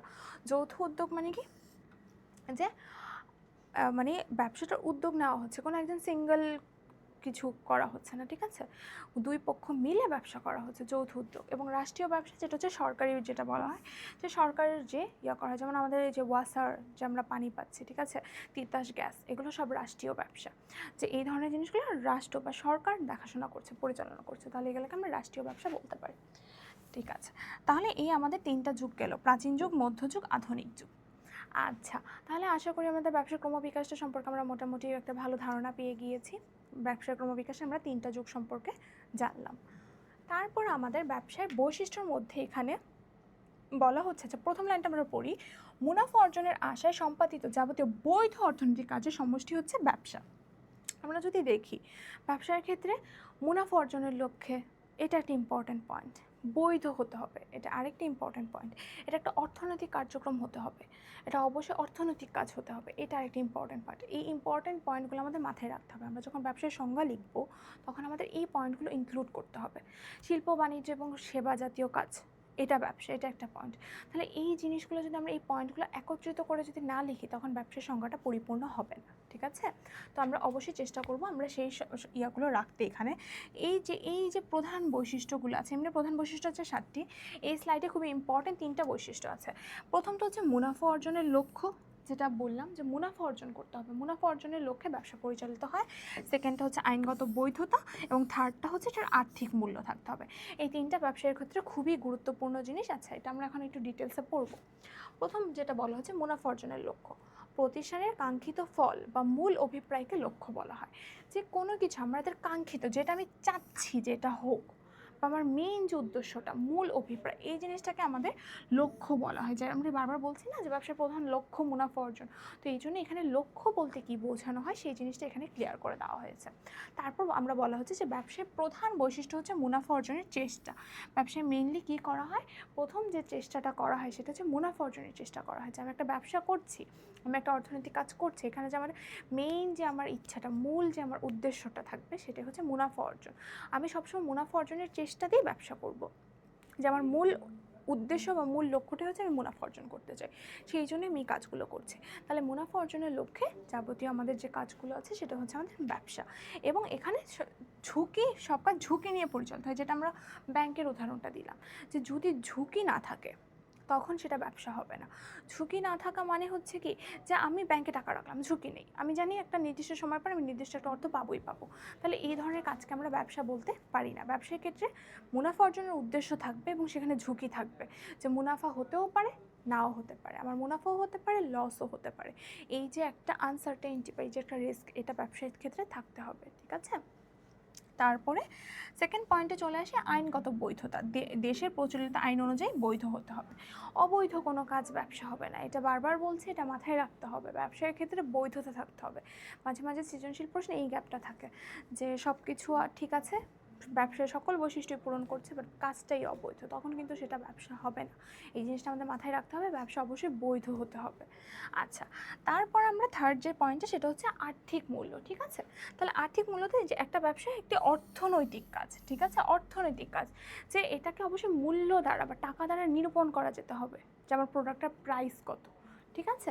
তাহলে এই যে অর্থ দ্বারা ব্যবসার প্রতিটি কাজের মূল্য নিরূপণ করা হয়, ঠিক আছে। এখন কোনো কিছু একটা আমি ব্যবসা করছি, বাট আমার প্রোডাক্টের কোনো ফিক্সড কোনো প্রাইস নেই, ঠিক আছে। আমি হচ্ছে ব্যবসা করে আমি প্রাইসের বদলে আমার অন্য কোনো কিছু নিতে পারবো না। ব্যবসার ক্ষেত্রে আমার একটা মূল্য থাকতে হবে, সেই মূল্যটা, একটা প্রোডাক্টের প্রাইস থাকতে হবে, সেই প্রাইসটা দিবে সেই প্রোডাক্টটা নিয়ে যাবে, এমন হবে ব্যবসা, ঠিক আছে? ওই জন্য আর্থিক মূল্য ব্যবসার ক্ষেত্রে ইম্পর্টেন্ট। আর্থিক মূল্য ছাড়া ব্যবসা হবে না। ব্যবসায় আর্থিক মূল্য ছাড়াও কীভাবে ব্যবসা করব, চিন্তাতে মাথায় তো আসে না, তাই না? যে আর্থিক মূল্য ছাড়া কী নিয়ে ব্যবসা করব, আমি ব্যবসার প্রোডাক্টের বদলে আমি কী গ্রহণ করব, ঠিক আছে? তো ব্যবসার ক্ষেত্রে অবশ্যই আর্থিক মূল্য যেটা সেটা থাকতে হবে, সেটা না থাকলে সেটা ব্যবসা হবে না। আচ্ছা, যেসব কাজ অর্থের মাপকাঠিতে নিরূপণ করা যায় না তা ব্যবসার আওতাভুক্ত নয়। হ্যাঁ, এরকম কাজ করতে পারি, আমি ফ্রিতে অনেক কিছু করতে পারি, মানুষের সেবা করতে পারি, ফ্রিতে কোনো কিছু কাজ করতে পারি, বাট সেটাকে আমি ব্যবসা বলতে পারবো না।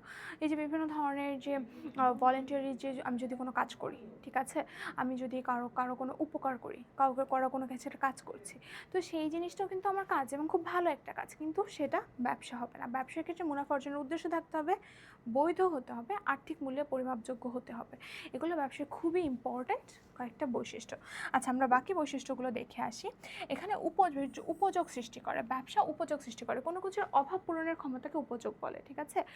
যে আমি যে কারণে প্রোডাক্টটা কিনছি, ঠিক আছে, আমার একটা অভাব পূরণের জন্য আমি একটা প্রোডাক্ট কিনছি। আমরা যখন কোনো একটা প্রোডাক্ট কিনি তখন আমরা কোনো না কোনো কিছু ভেবেই কিনি, যে আমি এই প্রোডাক্টটা কিনছি কারণ হচ্ছে আমি এই প্রোডাক্টটা দিয়ে এই কাজটা করবো, এই প্রোডাক্টের ফলে আমার এই সুবিধাটা হবে, এই প্রোডাক্টের কারণে আমার এইভাবে আমি প্রোডাক্টটাকে কাজে লাগাবো এবং আমার যে চাহিদাটা বা যে অভাবটা সেটা পূরণ হবে, ঠিক আছে?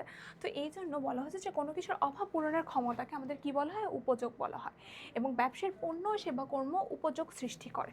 আমরা যে ব্যবসার প্রোডাক্টগুলো যে প্রোডাক্টগুলো যেগুলো থাকবে সেগুলো অবশ্যই উপযোগ সৃষ্টি করবে, সেগুলো আমার অভাব পূরণ করবে। অভাব পূরণ না করলে সেটা সেটা কোনো প্রোডাক্টই হলো না, তাই না? আমার যে প্রোডাক্ট দিয়ে আমার কোনো কাজে আসবে না সেটা তো আমরা প্রোডাক্ট বা ব্যবসা বলতেই পারি না। আচ্ছা, এখন এই উপযোগগুলোর মধ্যে আমার কিছু ভাগ আছে, রূপগত, সত্যগত, স্থানগত, কালগত। আচ্ছা, এই জিনিসগুলো যদি আমরা একটু বুঝে বলি, যে রূপগত মানে কি, একটা প্রোডাক্ট একরকম ছিল, ঠিক আছে, তো সেখানে ধরো সুতা ছিল, সুতা থেকে যখন আমি কাপড় তৈরি করছি, এটা কিন্তু এটা রূপগত চেঞ্জ করে দিচ্ছে, একটা রূপ থেকে, একটা ফর্ম থেকে আরেকটা ফর্মে কনভার্ট করে দিচ্ছে, এটা হচ্ছে রূপগত উপযোগ। যে ব্যবসায়ের মাধ্যমে কেউ একজন যে সুতা থেকে কাপড় তৈরি করছে, সে কিন্তু ব্যবসায়ের মাধ্যমে রূপগত একটা উপযোগ তৈরি হচ্ছে, যে সুতা হয়তো এতটাও কাজে লাগে না, কাপড় যতটা কাজে লাগে, ঠিক আছে? সেই কাপড় থেকে আবার যখন সেলাইয়ের মাধ্যমে যখন শার্ট, প্যান্ট, জামা এরকম যখন তৈরি হবে, তখন সেগুলোর উপযোগ আরও বেড়ে যাবে, ঠিক আছে, কারণ সেটা এখন আমি পরিধান করতে পারবো। তাহলে এই রূপগত উপযোগ। সত্যগত উপযোগ মানে কি, যখন একটা প্রোডাক্ট তার মালিকের কাছে থাকে তখন সেটা তার কাছে আছে, তার মালিকানা, বাট সেটা যখন আমার কাছে সেল করলো, আমি যখন জিনিসটা কিনলাম, তখন সত্যগত উপযোগ সৃষ্টি হলো, তখন মালিকানা কিন্তু তার কাছ থেকে শিফট হয়ে আমার কাছে চলে আসলো। আমি যে মুহূর্তে একটা প্রোডাক্ট কিনলাম, দোকান থেকে আমি একটা প্রোডাক্ট কিনছি, হ্যাঁ, ধরো আমি দোকান থেকে একটা ব্যাগ কিনলাম, ঠিক আছে, তো যতক্ষণ ব্যাগটা দোকানে ছিল ততক্ষণ ব্যাগটার মালিকানা ছিল সেই দোকানদারের, ঠিক আছে? যখনই আমি টাকা দিলাম, টাকা দিয়ে ব্যাগটা আমি কিনে নিলাম, মালিকানা শিফট হয়ে আমার কাছে চলে আসলো, এখন এই ব্যাগটার মালিককে, এখন এই ব্যাগটার মালিক হচ্ছে আমি, ঠিক আছে? তাহলে এটা কি সত্যগত উপযোগ সৃষ্টি হলো। আমি ব্যাগটার মালিক মানেই কি, আমি ব্যাগটা ব্যবহার করতে পারবো, আমার যেভাবে খুশি আমি ব্যাগটা সেভাবে ব্যবহার করতে পারবো। এবং স্থানগত, যে রাজশাহীর আম খুব ফেমাস, হ্যাঁ, রাজশাহী আমের জন্য খুব ফেমাস, তো রাজশাহীর আম যখন রাজশাহীর মানুষের কাছে থাকছে, তখন শুধু তারাই খাচ্ছে, তারাই হচ্ছে সেটার সুবিধা ভোগ করছে, তারাই স্বাদটা পাচ্ছে, ঠিক আছে? বাট সেই আমটা যখন পরিবহনের মাধ্যমে রাজশাহী থেকে ঢাকা আসলো, তখন সেটা আমিও খেতে পারছি, ঠিক আছে? তাহলে এই যে আমিও খেতে পারছি, তাহলে এটার ফলে কি হচ্ছে, যে স্থানগত একটা উপযোগ সৃষ্টি হচ্ছে। তারপর কালগত, হচ্ছে সময়গত, ঠিক আছে? যে যেমন একটা সিজনাল ফল থাকে, ঠিক আছে, যে অনেক ধরনের আমরা জানি সিজনাল ফল থাকে, জাম, কাঁঠাল, লিচু, ঠিক আছে, তো এগুলো হচ্ছে একটা নির্দিষ্ট সিজনে আসে, তো সেই সিজন ছাড়াও যদি আমরা অন্য কোনো সিজনে যদি সেটা খেতে পারি, স্টোর করে রাখলাম আমি, ঠিক আছে, গুদামজাতকরণ করে রাখার পর একটু পরে সেল করলাম জিনিসটা, তখন কিন্তু এটার মাধ্যমে আমি কী করছি, কালগত উপযোগ সৃষ্টি করছি, যে একটা টাইমের প্রোডাক্ট আমি আরেকটা টাইমে এসে সেল করছি, এটার ফলে কি হচ্ছে, যে কালগত উপযোগ সৃষ্টি হচ্ছে, ঠিক আছে? তাহলে এই হচ্ছে উপযোগ সৃষ্টি মানে কি, যে অভাব পূরণ, ঠিক আছে?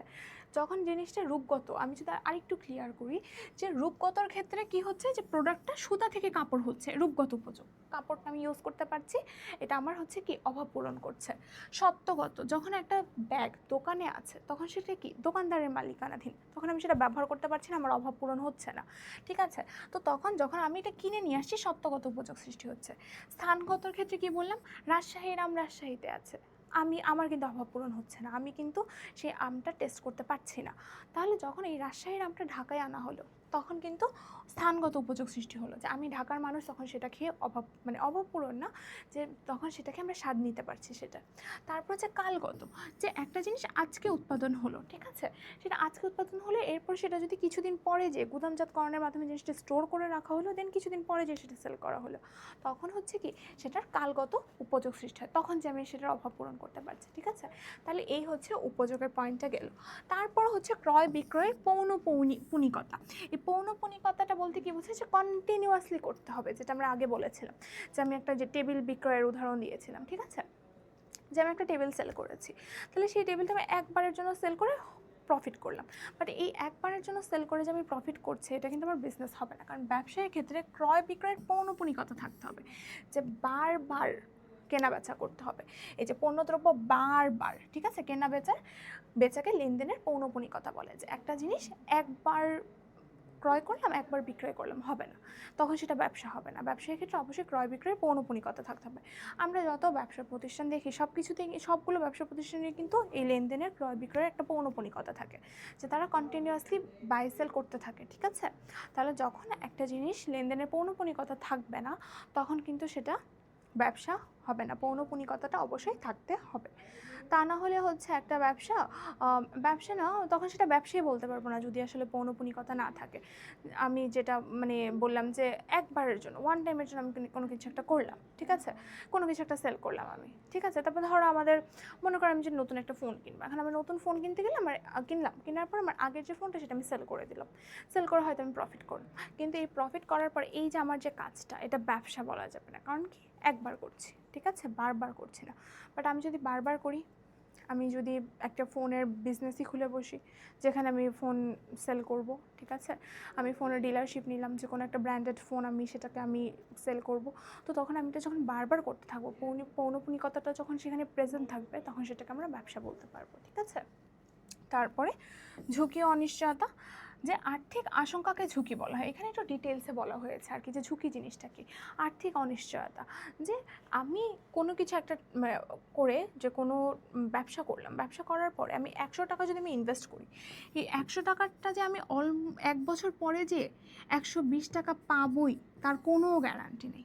এই যে কোনো গ্যারান্টি নেই, এই জিনিসটাই হচ্ছে ঝুঁকি, ঠিক আছে, যে কোনো গ্যারান্টি নেই যে আমি পাবোই টাকাটা। এমন হতে পারে লাভের 120 তো পেলামই না, আমার এই আসলের 100 থেকেও আমার হচ্ছে প্রোডাক্ট সেল হচ্ছে না, প্রোডাক্ট ধরো কিছু পচনশীল দ্রব্য আছে, কিংবা কোনো কিছু একটা হারিয়ে গেল, ক্ষতি হয়ে গেল, ঠিক আছে, তখন আমার এই আসল 100 টাকাও চলে যেতে পারে, আসল 100 টাকাও নাই হয়ে যেতে পারে আমার, ঠিক আছে। তাহলে এই যে আর্থিক ক্ষতির যে আশঙ্কাটা, সেটাকে আমরা কি বলবো, সেটাকে আমরা ঝুঁকি বলে থাকবো, ঠিক আছে।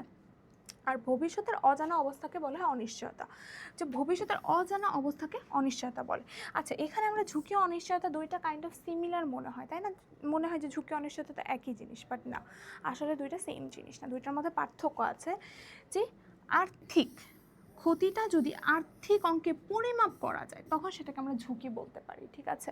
আর যদি অজানা, আমি জানি না কিছু একটা হতে পারে, সেটা হচ্ছে অনিশ্চয়তা। যেমন আমি যদি একটা উদাহরণ দিই, যে কোনো মুহূর্তে ভূমিকম্প হতে পারে, ঠিক আছে, এই যে কোনো মুহূর্তে একটা অজানা কিছু একটা ঘটে যেতে পারে, যে কোনো মুহূর্তে একটা বিপদ আসতে পারে, এই যে কোনো মুহূর্তে ভূমিকম্প হতে পারে, এই যে জিনিসটা, এটা হচ্ছে আমার জন্য একটা অনিশ্চয়তা, আনসার্টেনটি, ঠিক আছে, যে কোনো মুহূর্তে যে কোনো কিছু হতে পারে, এটাকে অনিশ্চয়তা বলে। এবং সেই যে অনিশ্চয়তাটা, এটাকে যদি আর্থিক অঙ্কে পরিমাপ করা যায়, যে এতটুকু ক্ষতি হতে পারে, কোনো একটা ভূমিকম্পের কারণে 10 লাখ টাকার কোনো একটা প্রোডাক্ট, একটা মানে প্রোডাক্ট না, 10 লক্ষ টাকার ক্ষতি হয়েছে কোনো একটা বিল্ডিং আমরা ধরলাম, তাহলে এই যে টোটাল অনিশ্চয়তাটাকে যখন আমরা আর্থিক অঙ্কে পরিমাপ করতে পারবো, তখন সেটাকে আমরা ঝুঁকি বলবো। তো অনিশ্চয়তা হচ্ছে অ্যাজ এ হোল, এই পুরোটা হচ্ছে অনিশ্চয়তা, ঠিক আছে। বাট এই অনিশ্চয়তার যতটুকু পার্ট আমি পরিমাপ করতে পারছি, ঠিক আছে, তাহলে এই পার্টটা হচ্ছে আমার ঝুঁকি। তার মানে পুরাটাই আমার অনিশ্চয়তা, পুরো সম্পূর্ণ জিনিসটা, যে কোনো কিছু করতে পারি, সম্পূর্ণ জিনিসটা আমার অনিশ্চয়তা। এবং অনিশ্চয়তা যতটুকু পার্ট, শুধু যতটুকু পার্ট আমি অ্যাকচুয়ালি ক্যালকুলেট করতে পারছি, যে এতটুকু আর্থিক ক্ষতি হতে পারে, শুধু ততটুকু পার্টকে আমরা ঝুঁকি বলে থাকি, ঠিক আছে। তাহলে এই যে আমাদের ব্যাপারটা ছিল, যে ঝুঁকি বলতে আমরা কী বলছি, যে আর্থিক ক্ষতির আশঙ্কাকে ঝুঁকি বলা হয়। আর হচ্ছে ভবিষ্যতের অজানা অবস্থা, যে কোনো কিছু ঘটতে পারে, সেটাকে আমরা অনিশ্চয়তা বলি। এবং ব্যবসায়ের ক্ষেত্রে সব পর্যায়ে ঝুঁকি এবং অনিশ্চয়তা, এই দুইটা জিনিসই বিদ্যমান। যে কোনো সময় যে কোনো কিছু ঘটতে পারে, এই অনিশ্চয়তাটা যেরকম ব্যবসায় আছে, এত টাকার লস হতে পারে, আমার এত টাকার ক্ষতি হতে পারে, ঠিক আছে, এই যে আর্থিক অঙ্কে পরিমাপ করা যাচ্ছে, এরকম একটা ঝুঁকিও আমার আছে, ঠিক আছে। তারপরে আমাদের নেক্সট হচ্ছে উদ্যোগ গ্রহণ। তাহলে এই উদ্যোগ গ্রহণ থেকে আমরা কী শিখতে পারি, যে এখানে বলা হচ্ছে সাধারণভাবে কোনো কাজের প্রচেষ্টাকে উদ্যোগ বলা হয়, যে কোনো কিছু একটা কাজ করার ট্রাই করা, চেষ্টা করা, প্রচেষ্টা করা, এইটা হচ্ছে কি উদ্যোগ। প্রত্যেকটা জিনিসের যে কোনো কিছু একটা আমি করতে চাই, এই যে আমার চাওয়ার যে ট্রাই করাটা, যে প্রচেষ্টা যেটা, সেটাকে আমরা উদ্যোগ বলি। কিন্তু ব্যবসা গঠন করতে যখন আমরা কোনো কিছুর ব্যবসা গঠন করতে গেলে যখন কোনো ব্যক্তি বা ব্যক্তিবর্গকে প্রাথমিক উদ্যোগ নিতে হয়, সেটাকে তখন ব্যবসায় উদ্যোগ বলা হয়, ঠিক আছে, ঠিক আছে। এবং যে সেই উদ্যোগটা নেয় তাকে কি বলা হয়, উদ্যোক্তা বলা হয়, ঠিক আছে। আচ্ছা, এখানে যে জিনিসটা আমি আরেকটু ক্লিয়ার করে বলি, যে কোনো কিছু একটা করার চেষ্টা করা, সেটাই হচ্ছে আমরা কি বলবো, সেটাকে আমরা উদ্যোগ বলবো। আর ব্যবসা গঠন করতে চাইলে, আমার ব্যবসা গঠন করতে হলে যখন আমার কোনো ব্যক্তি বা ব্যক্তিবর্গকে প্রাথমিকভাবে উদ্যোগ নিতে হয়, যে আমি একটা ব্যবসা করব, তা আমার চিন্তা করতে হবে, কাউকে না কাউকে তো একজনকে চিন্তা করতে হবে যে সেই ব্যবসাটা করবে। তো যে সেই চিন্তাটা করবে, সে চিন্তাটা করে যে ব্যবসাটা মানে আসলে ব্যবসাটা শুরু করবে, সেই হচ্ছে উদ্যোক্তা, ঠিক আছে। আর যখন কেউ উদ্যোগটা নিবেই এই কারণে যে আমার মূল উদ্দেশ্য মুনাফা অর্জন করা, তখন সেটাকে বলবো আমরা ব্যবসা উদ্যোগ।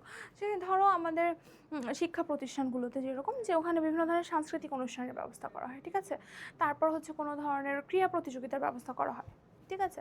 তাহলে এই যে ক্রীড়া প্রতিযোগিতা হবে, সাংস্কৃতিক অনুষ্ঠান হবে, কোনো একটা ফাংশন হবে, এইটার যে উদ্যোগ যে নিচ্ছে, যেটা করা হবে, কেউ না কেউ তো ইনিশিয়েটিভ নিচ্ছে, নেওয়ার পরে তো জিনিসটা শুরু করছে, তাহলে সে হচ্ছে কি, সে উদ্যোক্তা, যে সে উদ্যোগটা নিয়েছে। কিন্তু সে কিন্তু ব্যবসা উদ্যোক্তা না, কারণ তার এই উদ্যোগের মধ্যে কিন্তু মূল লক্ষ্য কিন্তু ব্যবসা না, কারণ কি, তার মূল লক্ষ্য মুনাফা অর্জনটা নয়। কিন্তু যদি কারোর মূল লক্ষ্য থাকে মুনাফা অর্জন, যে আমি একটা উদ্যোগ নিচ্ছি যে আমি প্রোডাক্ট বাই সেল করবো, তাহলে এই ক্ষেত্রে আমার মূল লক্ষ্যটাই কি, যে আমি মুনাফা অর্জন করব। তো যখন আমি এরকম মুনাফা অর্জনের জন্য যখন উদ্যোগটা গ্রহণ করব, মুনাফা অর্জনের জন্য যখন আমি ব্যবসাটা পরিচালনা করব এবং আমি ইনিশিয়েটিভ নিব, কারণ আমি মুনাফা করতে চাই, তখন সেটাকে আমরা বলবো ব্যবসায় উদ্যোগ। আর ব্যবসায় উদ্যোগ যে গ্রহণ করে, যে নেয়, সে হচ্ছে ব্যবসায় উদ্যোক্তা, ঠিক আছে। তাহলে সাধারণ যে কোনো কাজের জন্য উদ্যোগ নেওয়া বা কোনো কিছু করার চেষ্টা, সেটা হচ্ছে উদ্যোগ। অ্যান্ড মুনাফা অর্জনের জন্য কোনো কিছু একটা শুরু করা, কোনো একটা কাজ করার প্রচেষ্টা, সেটা হচ্ছে ব্যবসায় উদ্যোগ। যে নর্মাল যে কোনো কাজের উদ্যোগ নেয়, সে হচ্ছে উদ্যোক্তা। আর যে ব্যবসায়ের জন্য উদ্যোগ নেয়, মুনাফা অর্জন করতে হবে, ব্যবসার জন্য যে উদ্যোগ নেয়, সে হচ্ছে ব্যবসায় উদ্যোক্তা। এই দুইটা একটু আমাদের পার্থক্যটা মাথায় ক্লিয়ার রাখবো। যে কোনো কাজ করে, যে ব্যবসায় উদ্যোগও এক ধরনের উদ্যোগ, ঠিক আছে, কিন্তু সকল ধরনের উদ্যোগই উদ্যোগ, কিন্তু ব্যবসায় উদ্যোগটা কিন্তু সব ধরনের উদ্যোগ কিন্তু ব্যবসায় উদ্যোগ না, ঠিক আছে।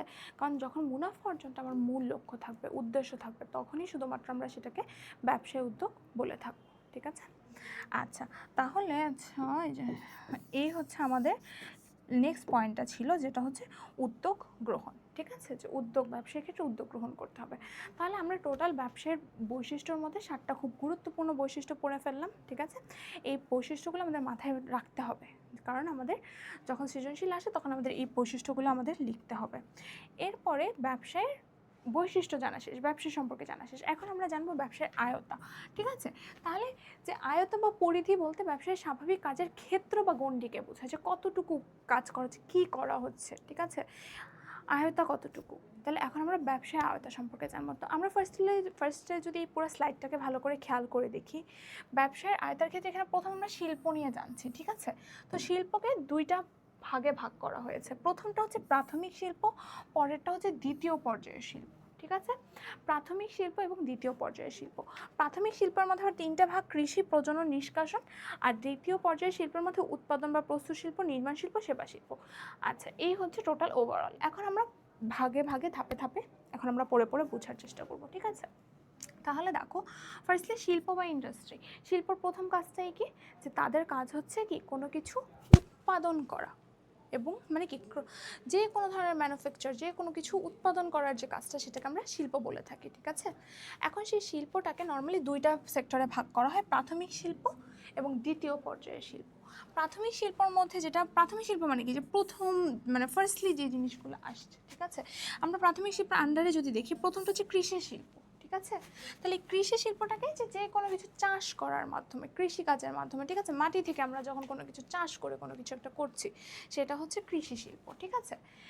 কৃষি শিল্পটা এটা আমাদের জন্য খুব ইজি বুঝাটা। দেন হচ্ছে প্রজনন শিল্প। প্রজনন শিল্পটা কি, যেমন হচ্ছে মাছের পোনা, ঠিক আছে।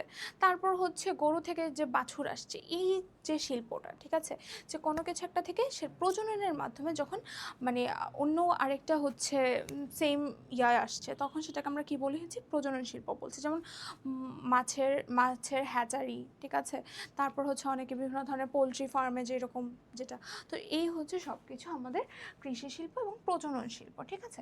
তারপর আছে আমাদের নিষ্কাশন শিল্প। নিষ্কাশন শিল্প কি, তো যখন আমরা কি করব, যে আমরা যখন মাটি থেকে কোনো কিছু একটা নিষ্কাশন করে নিয়ে আসবো, ঠিক আছে, যে কোনো কিছু একটা তুলে নিয়ে আসলাম। যেমন আমরা মাটির ভূগর্ভে আমাদের কি কি থাকে, আমাদের কয়লা থাকে, ঠিক আছে।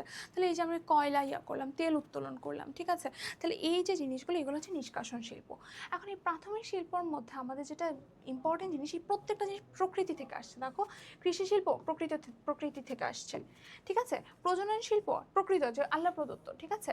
নিষ্কাশন শিল্প সেম সেম একই জিনিস, যে এটা হচ্ছে আমরা ভূগর্ভ থেকে কোনো কিছু আমরা সেটা একটা কী করে নিয়ে আসলাম, উত্তোলন বা নিষ্কাশন করে নিয়ে আসলাম। তাহলে এই প্রাথমিক শিল্পের প্রত্যেকটা জিনিস হচ্ছে আমাদের প্রকৃতি থেকে আগত, সেটা কৃষি শিল্প হোক, প্রজনন শিল্প হোক বা নিষ্কাশন শিল্প হোক, ঠিক আছে।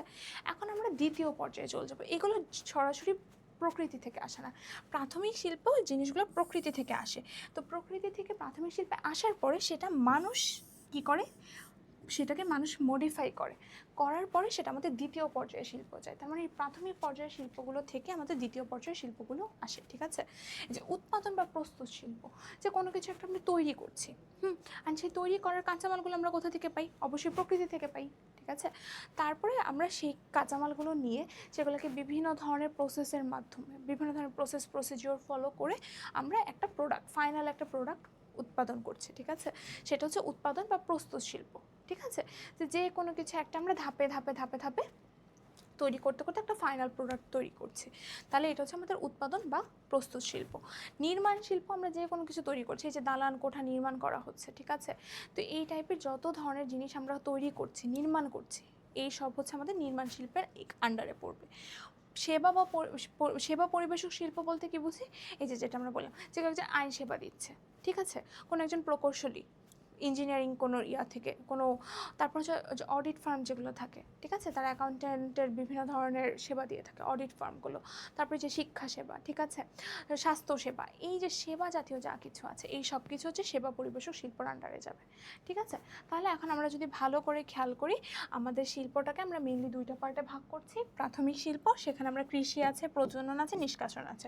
নিষ্কাশন মানে বুঝেছি তো, কোনো কিছু একটা উত্তোলন করা, যেমন ভূগর্ভ থেকে কয়লা, তেল, সোনা, এই সব কিছু উত্তোলন করাটা হচ্ছে নিষ্কাশন শিল্প। আর দেন দ্বিতীয় পর্যায়ের শিল্পের মধ্যে কী কী আছে, যে উৎপাদন বা প্রস্তুত শিল্প, যে কোনো কিছু একটা উৎপাদন করা, প্রস্তুত করা, ঠিক আছে। নির্মাণ শিল্প হচ্ছে দালান কোঠা তৈরি করা। উৎপাদন শিল্পের মধ্যে যা কিছু আমরা ইউজ করি, সব বেশিরভাগ ক্ষেত্রেই 70 to 80% এই উৎপাদন শিল্পের আন্ডারেই চলে যায়। কারণ সরাসরি মানে প্রকৃতি থেকে আসা জিনিসগুলো আমরা ইউজ করি অবশ্যই, বাট এছাড়া যে মডিফাই করার পরে ফাইনাল ভার্সনটা আমরা বেশি ইউজ করে থাকি, এই জন্য উৎপাদন বা প্রস্তুত শিল্প। তারপর নির্মাণ শিল্প, ভূমি না দালান কোঠা তৈরি করা, ঠিক আছে, যে কোনো ধরনের ইনফ্রাস্ট্রাকচার করা, এই সব কিছু নির্মাণ শিল্প। সেবা শিল্প, যে কোনো কিছুতে যেটা সেবা দেওয়া হচ্ছে, ঠিক আছে, আইনি সেবা হোক, স্বাস্থ্য সেবা হোক, শিক্ষা সেবা হোক, সব ধরনের সেবাই হচ্ছে এই সেবা শিল্পের আন্ডারে যাবে, ঠিক আছে। তাহলে এই হচ্ছে আমাদের শিল্প চলে গেল। দেন আমরা চলে আসি বাণিজ্যতে। আমরা পড়েছিলাম তো যে ব্যবসার ক্ষেত্রে 3টা পার্ট আছে, শিল্প, বাণিজ্য, প্রত্যক্ষ সেবা। ফার্স্টলি এখন আমরা শিল্প পড়ে ফেলেছি, এখন আমরা বাণিজ্য পড়ছি, ঠিক আছে। তো বাণিজ্যকে আমরা কমার্স বলা হয়। বাণিজ্যের ক্ষেত্রে এটাকে দেখো, বাণিজ্যের ক্ষেত্রে প্রথম যেটা আছে আমাদের একটা অভ্যন্তরীণ পণ্য বিনিময়।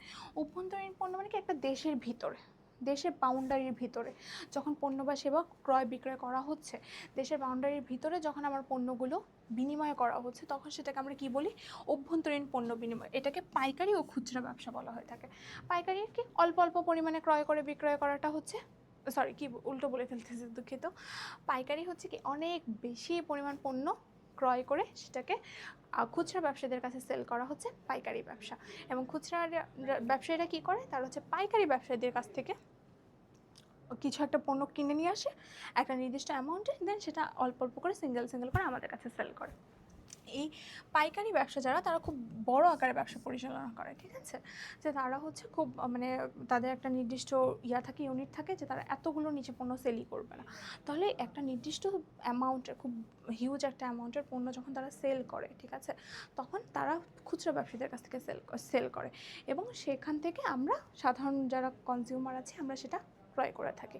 এবং পাইকারি ব্যবসায়ীরা তাদের পণ্যটা কোথা থেকে নিয়ে আসে, সরাসরি উৎপাদক বা সরাসরি যে পণ্যটা উৎপাদন করছে তার কাছ থেকে সরাসরি খুব হিউজ অ্যামাউন্টে করে পাইকারি ব্যবসায়ী পণ্যটা ক্রয় করার পর সেখান থেকে তারা আবার অল্প অ্যামাউন্ট করে, অল্প না মোটামুটি হিউজ অ্যামাউন্টে আবার খুচরা ব্যবসায়ীদের কাছে সেল করে, তারপর সেই খুচরা ব্যবসায়ীদের থেকে আমরা নিই। আচ্ছা, আমি যদি এটা একটা উদাহরণের মাধ্যমে বলি, যে সাপোজ যে এই যে টোটাল এতটুকু, হ্যাঁ, এই বক্সের টোটালটা কেউ একজন উৎপাদন করেছেন, ঠিক আছে, সে হচ্ছে উৎপাদক,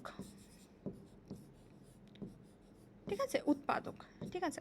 এখন সেই উৎপাদক থেকে পাইকারি ব্যবসায়ী কী করলো, এই উৎপাদকের এতটুকু, ঠিক আছে, মানে ধরলাম যে উৎপাদক দুইটা পাইকারি ব্যবসায়ীর কাছে সেল করেছে, একজন পাইকারি ব্যবসায়ী এতটুকু কিনে নিয়ে আসছে, ঠিক আছে, তাহলে সে হচ্ছে পাইকারি ব্যবসায়ী, ঠিক আছে, পাইকারি ব্যবসায়ী। এখন এই যে পাইকারি ব্যবসায়ী, সে এতটুকু কিনেছে, এতটুকু কেনার পরে সে এটার মধ্যে থেকে, এটাকে আমরা ধরলাম যে সে 4টা ভাগে ভাগ করলো, ঠিক আছে, এই যে আমি একটু কালার চেঞ্জ করে নিই, 1 2 3 4, ঠিক আছে, এই 1 2 3 4, ঠিক আছে, এই 4টা ভাগে সে ভাগ করেছে, হ্যাঁ, পাইকারি ব্যাপারেই ধরো 4টা সেটে সেল করলো। তাহলে এই 4টা সেটে সেল করার পরে যে খুচরা যে ব্যবসায়ী আছে, ঠিক আছে, সেই খুচরা ব্যবসায়ী আমরা ধরে নিলাম যে এই সেল থেকে জাস্ট যে কোনো একটা সেল, ঠিক আছে, এইটা থেকে জাস্ট এই একটা সেল, এই একটা পার্ট হচ্ছে খুচরা ব্যবসায়ী ধরো কিনে নিয়ে আসলো, ঠিক আছে, এই যে এতটুকু অংশ খুচরা ব্যবসায়ী কিনে এসেছে, তাহলে এটার মধ্যে অনেক প্রোডাক্ট আছে, দেন এই খুচরা ব্যবসায়ী বিভিন্ন ইন্ডিভিজুয়ালের কাছে একটা করে সিঙ্গেল প্রোডাক্ট সে কী করলো, সেল করলো, ঠিক আছে। তাহলে এই হচ্ছে আমাদের টোটাল প্রসেসটা। উৎপাদক সম্পূর্ণটা উৎপাদন করছে, উৎপাদন করার পরে পাইকারি ব্যবসায়ী কী করছে, মোটামুটি উৎপাদক থেকে অনেকটুকু অ্যামাউন্ট কিনে নিয়ে আসার পরে সে আবার এক একটা লটে বা এক একটা সেটে জিনিসগুলো খুচরা ব্যবসায়ীর কাছে সেল করছে, দেন খুচরা ব্যবসায়ী একটা করে সিঙ্গেলভাবে এই বিভিন্ন ধরনের গ্রাহকদের কাছে সেল করছে, ঠিক আছে। তাহলে এই যে টোটাল যে ব্যাপারটা মুছে ফেললাম, হ্যাঁ, এই টোটাল ব্যবসাটা হচ্ছে আমাদের অভ্যন্তরীণ পণ্য বিনিময়, ঠিক আছে, যে এখানে হচ্ছে আমাদের পাইকারি ব্যবসায়ী এবং খুচরা ব্যবসায়ী কী করছে, যে পণ্যগুলো কি পাইকারি এবং খুচরা দুইভাবে ক্রয় বিক্রয় করা হচ্ছে, এটা হচ্ছে অভ্যন্তরীণ, যে দেশের ভিতরে পণ্য বিনিময় করা হচ্ছে, ঠিক আছে, পাইকারিভাবে এবং খুচরাভাবে। দেন আরেকটা যেটা আছে সেটা হচ্ছে বৈদেশিক পণ্য বিনিময়। বৈদেশিক পণ্য বিনিময় কি, যে দেশের ভিতরে না, দেশের বাহিরে, ঠিক আছে, দেশের বাহিরে যখন পণ্যগুলো বিক্রয় করা হচ্ছে তখন সেটা হচ্ছে আমরা বৈদেশিক বলি। যখন আমাদের দেশের যে এরিয়াটা, আমাদের দেশের মধ্যে যত ধরনের পণ্য ক্রয় বিক্রয় হয়ে থাকে সবগুলো হচ্ছে কি অভ্যন্তরীণ, ঠিক আছে। অ্যান্ড যেটা দেশের অভ্যন্তরে, দেশের গণ্ডি পেরিয়ে বাইরে গেল, ইভেন ইন্ডিয়ার সাথেও যদি করা হয়, যে একদম আমাদের পার্শ্ববর্তী দেশ ইন্ডিয়া, মায়ানমার, তাদের সাথে করা হলেও সেটা বৈদেশিক বাণিজ্য। কারণ কি, এটা হচ্ছে আমাদের দেশের অভ্যন্তরে না, দেশ থেকে বাইরে চলে যাচ্ছে প্রোডাক্টটা। তাহলে এই হচ্ছে বৈদেশিক পণ্য বিনিময়, ঠিক আছে। এখন বৈদেশিক পণ্য বিনিময়ের মধ্যে আবার কিছু ভাগ আছে, এই ভাগগুলো এখন আমি বলছি। প্রথমটা হচ্ছে আমদানিকে আমরা কি বলে থাকি, আমদানিকে আমরা ইম্পোর্ট বলে থাকি, ঠিক আছে, এটা আমরা সবাই জানি যে আমদানিকে আমরা ইম্পোর্ট বলছি। তাহলে আমদানি মানে কি, যে আমি বাহির থেকে পণ্য কিনে নিয়ে আসলাম, ঠিক আছে, যে বাহিরে কোনো একটা প্রোডাক্ট আছে সেটা আমরা আমদানি করে দেশে নিয়ে আসলাম। যেমন মাঝখানে যখন পেঁয়াজের দাম অনেক বেড়ে গিয়েছিল তখন আমরা কি বাহির থেকে পেঁয়াজ অনেক আমদানি করেছি, আমদানি মানে কি বাহির থেকে সেটা কিনে নিয়ে আসা, আমদানি করা, ঠিক আছে। আমদানিকে আমরা ইংলিশে ইম্পোর্ট বলতে পারি, যে বাহিরের, বিদেশের যে কোনো একটা, বৈদেশিক যে কোনো একটা দেশ থেকে আমরা হচ্ছে পণ্য যদি আমাদের দেশে কিনে নিয়ে আসি তখন সেটাকে কি বলা হয়, আমদানি। তখন কি আমরা বাংলাদেশে আমরা কি ক্রেতা, যদি ধরে আমরা ইন্ডিয়া থেকে কিনেছি তাহলে ইন্ডিয়া কি বিক্রেতা। আচ্ছা, তাহলে আমি যখন কোনো কিছু একটা, আমার দেশে যখন কোনো কিছু একটা কিনে আনা হবে তখন সেটাকে আমরা কি বলবো, আমদানি বলবো। আচ্ছা, এর পরের ধাপই হচ্ছে রপ্তানি, যেটাকে আমরা এক্সপোর্ট বলে থাকি, ঠিক আছে। এরপর ধাপ কি রপ্তানি। এক্সপোর্ট মানে কি আমি যখন কোনো কিছু সেল করছি, বাংলাদেশ যখন অন্য কোনো কান্ট্রিতে কিছু একটা সেল করছে, যেমন আমাদের দেশে হচ্ছে চিংড়ি মাছ খুব মানে রপ্তানি করা হয়, ঠিক আছে। তারপর হচ্ছে যে আমাদের গার্মেন্টস শিল্প, তৈরি পোশাক শিল্প আমরা যেটাকে বলে থাকি, যে এই ক্ষেত্রে কী করা হচ্ছে যে আমার দেশ থেকে আমি প্রোডাক্টগুলো বাহিরের দেশে সেল করছি বা বিক্রয় করে দিচ্ছি। তাহলে এই যে ব্যাপারটা, এটাকে আমরা কি বলবো, এটাকে আমরা বলবো হচ্ছে রপ্তানি, ঠিক আছে, রপ্তানি বা এক্সপোর্ট। যে বাংলাদেশ বিক্রি করছে অন্য যে কোনো দেশের কাছে, এটাকে আমরা কি বলবো, রপ্তানি বলবো। দেন হচ্ছে পুনঃরপ্তানি। আচ্ছা, পুনঃরপ্তানির ব্যাপারটা যেটা কি, যে আমি কোনো একটা দেশ থেকে জিনিসটা আমদানি করে নিয়ে আসলাম, আমদানি করে নিয়ে এসে আমি আবার সেটাকে আরেক দেশে সেল করে দিলাম বা বিক্রি করে দিলাম। এই যে আমদানি করে নিয়ে এসে সেটাকে আবার পুনরায় রপ্তানি করা, এটাকে বলা হয় পুনঃরপ্তানি, ঠিক আছে। তাহলে পুনঃরপ্তানির ব্যাপারটা যে ইম্পোর্ট, ধরলাম আমি একটা জিনিস ইম্পোর্ট করে আনলাম আমার দেশে, আমি ইম্পোর্ট করে বাংলাদেশে নিয়ে আসলাম জিনিসটা, বাংলাদেশে নিয়ে আসলাম বিডি, তাহলে আমদানি করে বাংলাদেশে নিয়ে আসার পরে সেটা যদি আমি আবার আরেকটা দেশে এক্সপোর্ট করে দিই, আবার যদি আমি সেটাকে বিক্রি করে দিই বা রপ্তানি করে দিই, এক্সপোর্ট করে দিই, এখন আমি ধরলাম বাংলাদেশ থেকে একটা প্রোডাক্ট কিনে তারপর আমরা ধরলাম যে আমরা ইউএসএ তারপর সেল করেছি, হ্যাঁ। তাহলে কোনো একটা দেশ থেকে আমি পণ্য ইম্পোর্ট করে আমদানি করলে আমার দেশে বাংলাদেশে নিয়ে আসলাম, বাংলাদেশে নিয়ে আসার পরে আমি সেই পণ্যটা কী করলাম, বাংলাদেশে নিয়ে আসলাম, বাংলাদেশে নিয়ে আসার পরে সেটাকে আমি আবার ইউএসের কাছে সেল করলাম। তাহলে এই যে একটা দেশ থেকে ইম্পোর্ট করে দেশে আনা এবং সেখান থেকে এক্সপোর্ট করে আরেকটা দেশে পাঠানো, এই যে ব্যাপারটা, এটাকে বলা হয় পুনঃরপ্তানি। এটাকে কি বলা হচ্ছে, পুনঃরপ্তানি, ঠিক আছে। যে একটা জায়গা থেকে আমি ক্রয় করে আনলাম, আনার পরে সেটা আমি আরেক জায়গায় সেল করে দিলাম, এই যে টোটাল যে ব্যাপারটা, সেটা হচ্ছে আমাদের পুনঃরপ্তানি বলা হচ্ছে। আচ্ছা, দেন হচ্ছে আমাদের এন্ট্রিপো। এন্ট্রিপো অ্যান্ড পুনঃরপ্তানি মোটামুটি সিমিলার কনসেপ্ট, বাট এখানে ছোট্ট একটা ডিফারেন্স আছে, যে আমরা পুনঃরপ্তানির ক্ষেত্রে যেটা করি, আমরা প্রোডাক্টটা ক্রয় করে মানে আমদানি করে নিয়ে এসে কোনো ধরনের চেঞ্জ না করে সেম টু সেমভাবে রপ্তানি করে দিলাম, ঠিক আছে। যেরকমভাবে প্রোডাক্ট আমি আমদানি করে আনলাম অ্যাজ ইট ইজ যেরকমভাবে আছে আমি সেল করে দিলাম, ঠিক আছে। কিন্তু যদি এরকম হয় যে আমরা প্রোডাক্টটা নিয়ে আসলাম, ঠিক আছে, নিয়ে আসার পর সেটাতে হালকা কিছু চেঞ্জ করে, ঠিক আছে, কিংবা কোনো কিছু একটু বেটার করে করে তারপর আমি জিনিসটাকে সেল করলাম, তখন সেটা এন্ট্রিপোতে চলে যাবে, ঠিক আছে। সেম টু সেম যেটা কিনে আনলাম কোনো ধরনের চেঞ্জ না করে সেটাই সেমভাবে আমি আরেক জায়গায় বিক্রি করে দিলাম, এক্সপোর্ট করে দিলাম, পুনঃরপ্তানি। কিনে নিয়ে আসলাম, নিয়ে আসার পরে স্লাইটলি কিছু চেঞ্জ, একটু কিছু মডিফিকেশন করে দেন সেল করলাম, এন্ট্রিপো, ঠিক আছে। এই হচ্ছে আমাদের বৈদেশিক পণ্য বিনিময়, ঠিক আছে। তাহলে আমাদের একটা আমরা কি পড়েছি, অভ্যন্তরীণ পণ্য বিনিময়, সেখানে দুইটা ধাপ ছিল, একটা ছিল পাইকারি, একটা ছিল খুচরা, ঠিক আছে। তারপর আমাদের আরেকটা যেটা কি, সেটা হচ্ছে আমাদের বৈদেশিক পণ্য বিনিময়, এখানে আমদানি, রপ্তানি, পুনঃরপ্তানি, এন্ট্রিপো, ঠিক আছে, এই ছিল, ঠিক আছে। এরপরে 3 নম্বর ধাপ যেটা, সেটা হচ্ছে সহায়ক কার্যাবলী। তো সহায়ক কার্যাবলীর মধ্যে কি, যে এই যে বাণিজ্যের কাজগুলো, ঠিক আছে, পণ্য বিনিময় বা গ্রাহকের কাছে পৌঁছে দেওয়া, এই পৌঁছে দেওয়ার ক্ষেত্রে যে ইয়েগুলো আমাদেরকে আসলে হেল্প করে থাকে, ঠিক আছে, আমাদেরকে সাহায্য করে থাকে, সেই হচ্ছে সহায়ক কার্যাবলী। যেমন প্রথমটা হচ্ছে ব্যাংকিং, যে আমরা এই যে মানে যখন আমরা কোনো কিছু ক্রয় বিক্রয় করছি, এই যে আমাদের মনিটারি যে ট্রানজ্যাকশনগুলো ব্যাংকিংয়ের মাধ্যমে করছি, ব্যাংকের মাধ্যমে আমরা করছি। বিমা, এই যে আমাদের ঝুঁকি, এই যে আমাদের ঝুঁকি, অনিশ্চয়তা, এগুলো কি করছে, বিমা কোম্পানি দূর করছে।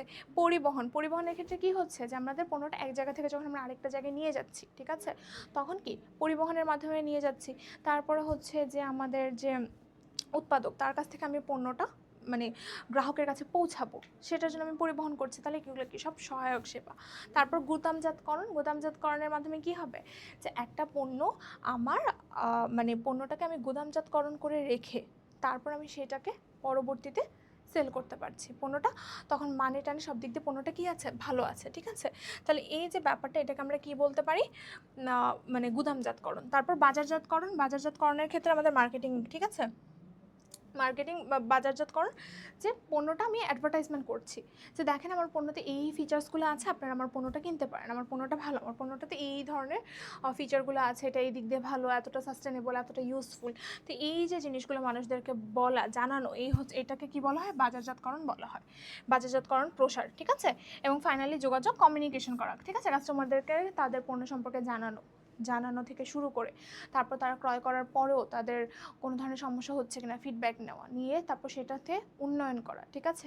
এই সমস্যা তারা যে সমস্যাগুলো ফেস করছে, এটা যাতে তারা কন্টিনিউয়াসলি ফেস না করে, ঠিক আছে, এরকমভাবে সেটার হচ্ছে চেষ্টা করা। এই হচ্ছে যোগাযোগ। তাহলে সহায়ক কার্যাবলী কিন্তু ইম্পর্টেন্ট জিনিস আছে, যেখানে কি কি আছে, ব্যাংকিং, যেটার ফলে হচ্ছে অর্থ লেনদেনের জিনিসগুলো দেখছে, বিমা, ঝুঁকি অনিশ্চয়তার ব্যাপারগুলোকে হচ্ছে দূর করছে, পরিবহনের মাধ্যমে এক স্থান থেকে আরেক স্থানে, ঠিক আছে, স্থানগত উপযোগ সৃষ্টি হচ্ছে, এক স্থান থেকে আরেক স্থানে পণ্যগুলো পৌঁছানো সম্ভব হচ্ছে, গুদামজাতকরণ, পণ্যগুলোকে স্টোর করে রাখা যাচ্ছে, যার ফলে হচ্ছে এক স্থান থেকে আরেক স্থান তো পরিবহন, আর গুদামজাতকরণ এক সময় থেকে আরেক সময়, যেটা হচ্ছে সময়গত উপযোগ সৃষ্টি করছে, ঠিক আছে, যে একটা পণ্য আমার আজকের পণ্যটা আমি স্টোর করে 1 মাস পরে যে পণ্যটা ভালো থাকলো, মান ঠিক থাকলো, আমি এক মাস পরে যে সেটাকে আমি ব্যবহার করতে পারলাম, ইউজ করতে পারলাম। এই হচ্ছে গুদামজাতকরণ। বাজারজাতকরণ প্রসার হচ্ছে মার্কেটিং, মানে ক্রেতাদেরকে জানানো পণ্যটা সম্পর্কে, যাতে তারা কিনতে আগ্রহী হয়, ঠিক আছে। অ্যান্ড ফাইনালি যোগাযোগ হচ্ছে তারা যখন ফিডব্যাক দিবে, তাদের সাথে কমিউনিকেশন রাখা, তাদেরকে মানে তাদের থেকে ফিডব্যাক নেওয়া, কিংবা তারা কোনো প্রবলেম ফেস করলে সেগুলো সলভ করা, এই হচ্ছে যোগাযোগ, ঠিক আছে।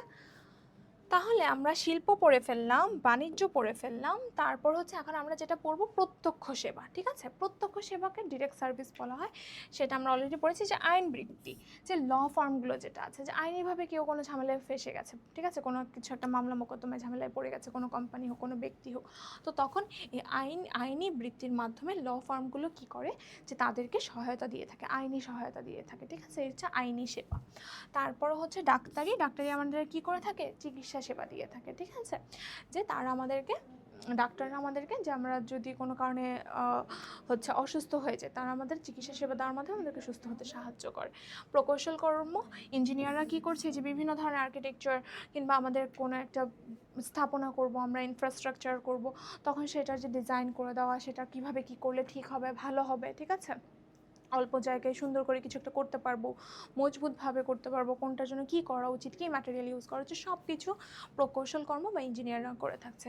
হিসাববৃত্তি, এই যে অ্যাকাউন্টেন্ট বা অডিট ফার্মগুলো যে কাজটা করে থাকে, যে কোম্পানিগুলো যখন হিউজ একটা হিসাব রাখতে হয়, তাদেরকে অনেক কিছু তাদের মানে হিসাব রাখতে হয়, ঠিক আছে, তো তখন এই হিসাববৃত্তির মাধ্যমে, ঠিক আছে, বা অডিট ফার্মগুলো যেটা করে, যে বড় বড় কোম্পানিগুলোকে তাদেরকে হিসাব রাখতে সাহায্য করে, প্লাস হচ্ছে তাদেরকে বিভিন্ন ধরনের কোম্পানি আইন আছে, হ্যাঁ, তারপর ব্যাংকের ক্ষেত্রে বাংলাদেশ ব্যাংকের বিভিন্ন ধরনের তফসিল তাদেরকে মেনে চলতে হয়।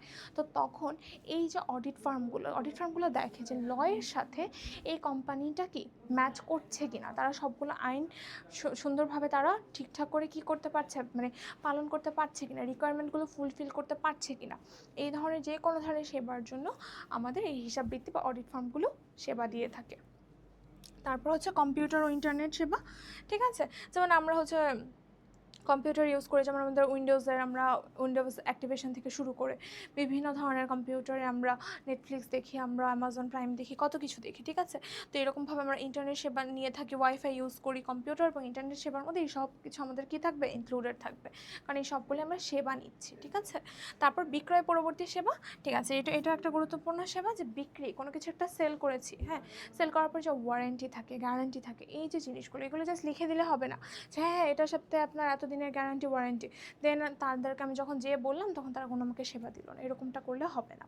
তো এই জন্য সেবার মধ্যে বিক্রয় পরবর্তী যে সেবাগুলো আছে, ঠিক আছে, আফটার সেল যে সার্ভিসিং কিংবা যে কোনো ধরনের হেল্প, ঠিক আছে, সব কিছুর জন্য যে সেবাগুলো প্রদান করা হয়ে থাকে সেগুলোকে আমরা কি বলি, যে বিক্রয় পরবর্তী সেবা বলে থাকি, ঠিক আছে। তাহলে এই হচ্ছে আমাদের প্রত্যক্ষ সেবার ধারণা। খুব সুন্দর সুন্দর এখানে পিকচারগুলো দেওয়া আছে।